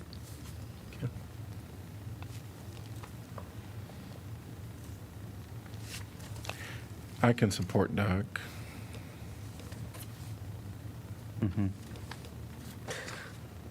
I liked his comment about, I think he was the one described Iowa City as a beacon of inclusion and equality. That was impressive. Okay. So we will go with Doug Kolash. Did I say that right? Yep. All right. And then item number 16C is Public Art Advisory Committee. Public Art Advisory Committee, one vacancy to fill an unexpired term, effective upon appointment through December 31st, 2022. Mayor, I just want to point out, in your late handouts today, there was one more application for this. Oh. So it was a revised That's a cover really good sheet one. with the application.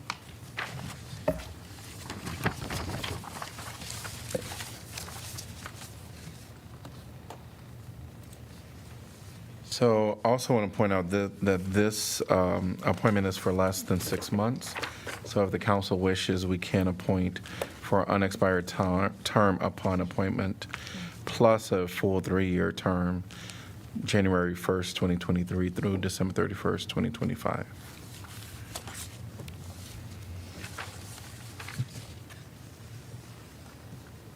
Well, I'm acquainted with Jeremy. I think he would be a good candidate. I was impressed with Jeremy's application.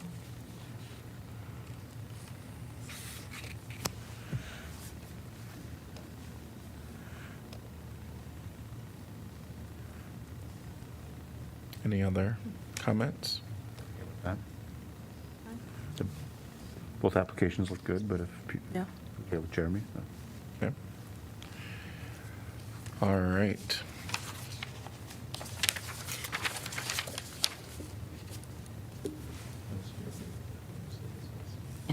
Endsley? E-N-D-S-L-E-Y. Endsley? Well, we'll have to. Will that be for the unexpired plus, or? And do we want to do the unexpired, so it'd be for 6 months plus another three? Sure. I'm Okay. fine with that. All right. So could I get well, we already, More. I'll just do, could I get a motion to approve the Historic Preservation Commission? Appoint Cole Eckhart. You want to also, there's one for the Senior Center Commission as well. Yeah. Oh, next page. Okay. Before we do that. 16D, Senior Center Commission. Senior Center Commission, one vacancy to fill an unexpired term, effective upon appointment through December 31st, 2024. And, all right, sorry about that. Have one really good applicant.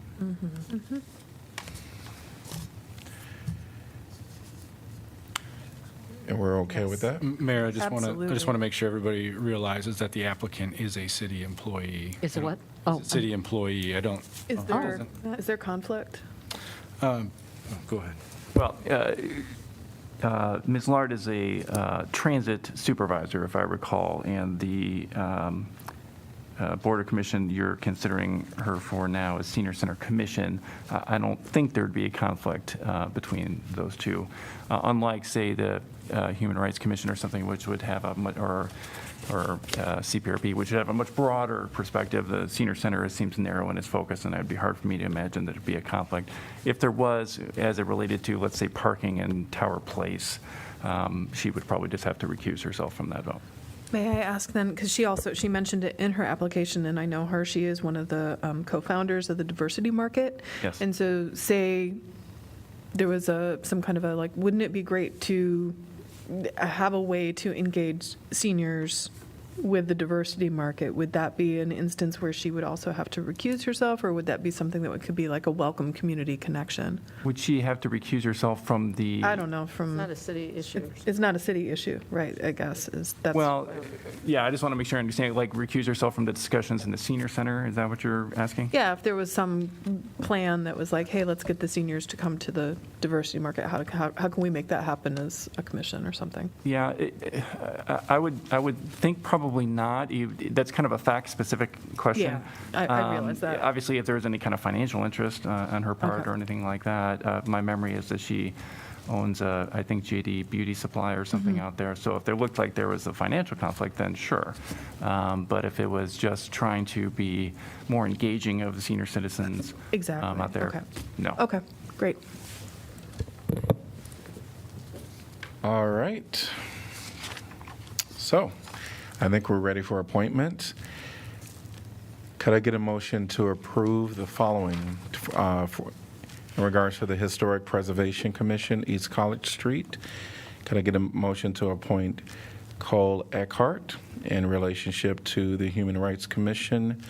Could I get a motion to appoint Doug Kolash in relationship to the Public Art Commission, Public Art Advisory Committee?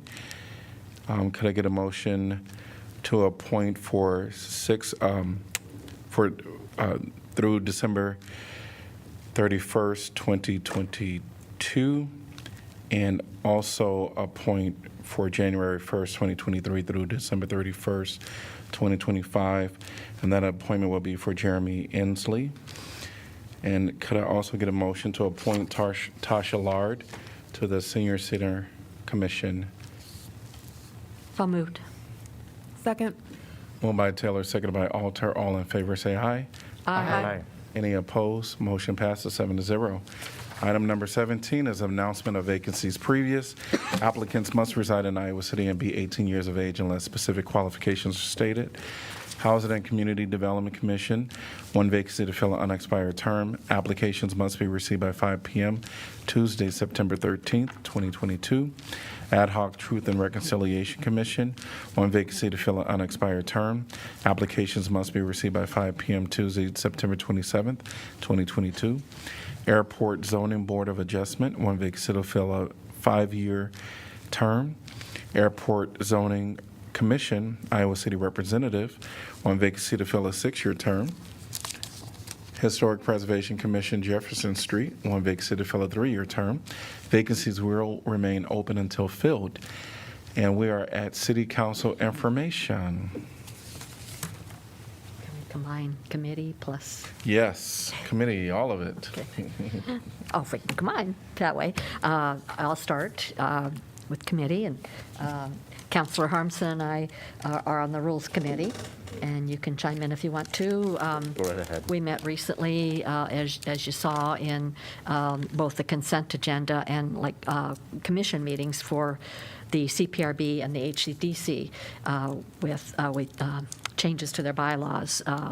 We took into consideration the minutes and comments from the commission members, as well as some legal input, and you saw our conclusions in there. We agreed with them.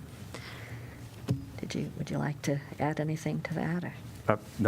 You did a very good job. Okay.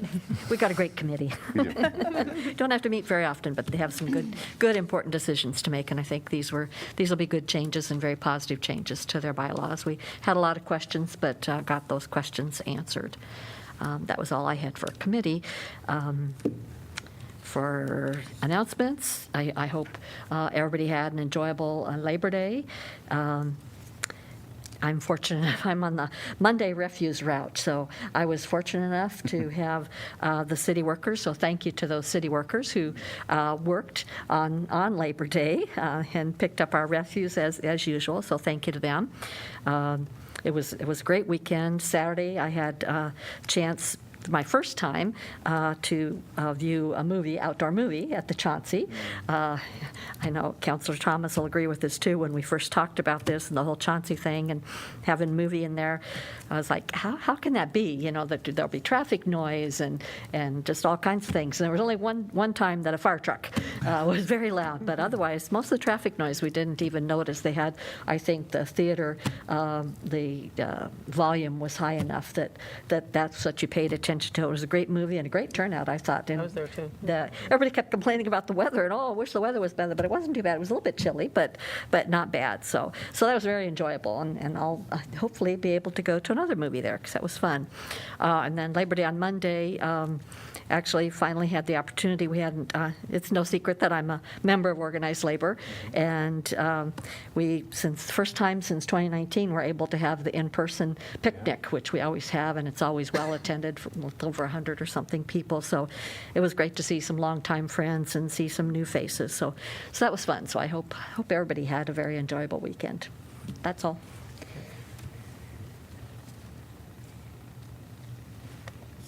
I just want to do a great big shout out to the 50th anniversary of the Farmers Market, and I think just about all of us were there at one point, and it was just amazing to say, my God, it's been 50 years that this has been happening, and so I just wanted to make special mention of it, and thanks to the staff and everybody who was out there making it even more special than it usually was. That was really cool and very well done. Kudos to everybody.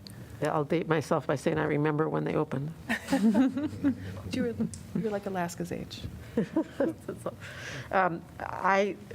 First of all, I'd also like to, she's not here anymore, but really thank Ellie for her work as liaison from the university, and really second what she had to say about the dedication of the Stanley Art Museum. I was there, I think it was 2 Fridays ago. Nice event, fabulous museum, just really an incredible opportunity for the entire community. They talked about really, wouldn't it be wonderful if every single 3rd grade class in the city could go through it. And the opening exhibition is appropriately entitled Homecoming. All these sort of meshes the university with bringing the art home and bringing it back to our community. If you want to go to the art museum without a crowd, I went on Saturday during the football game. I would recommend that to anyone if they're not watching the game. It was definitely it was really good. It was really, really good. We will have one more meeting before Climate Fest, but it happens right after our next meeting, I think starting on the 21st. So I was perusing the webpage today and just really excited about all the activities that'll be happening. I know our staff is working really hard and partnering with a lot of organizations to pull off a wonderful Climate Fest. So I think it begins the 21st with an event at Big Grove in the afternoon, I think at 4, and continues for a few days after that. So please check that out. And then the Peace Pole dedication in Mercer Park I think I missed the date and time. Did Also the anyone catch that? Is that the 21st? At 6. Okay, thank you.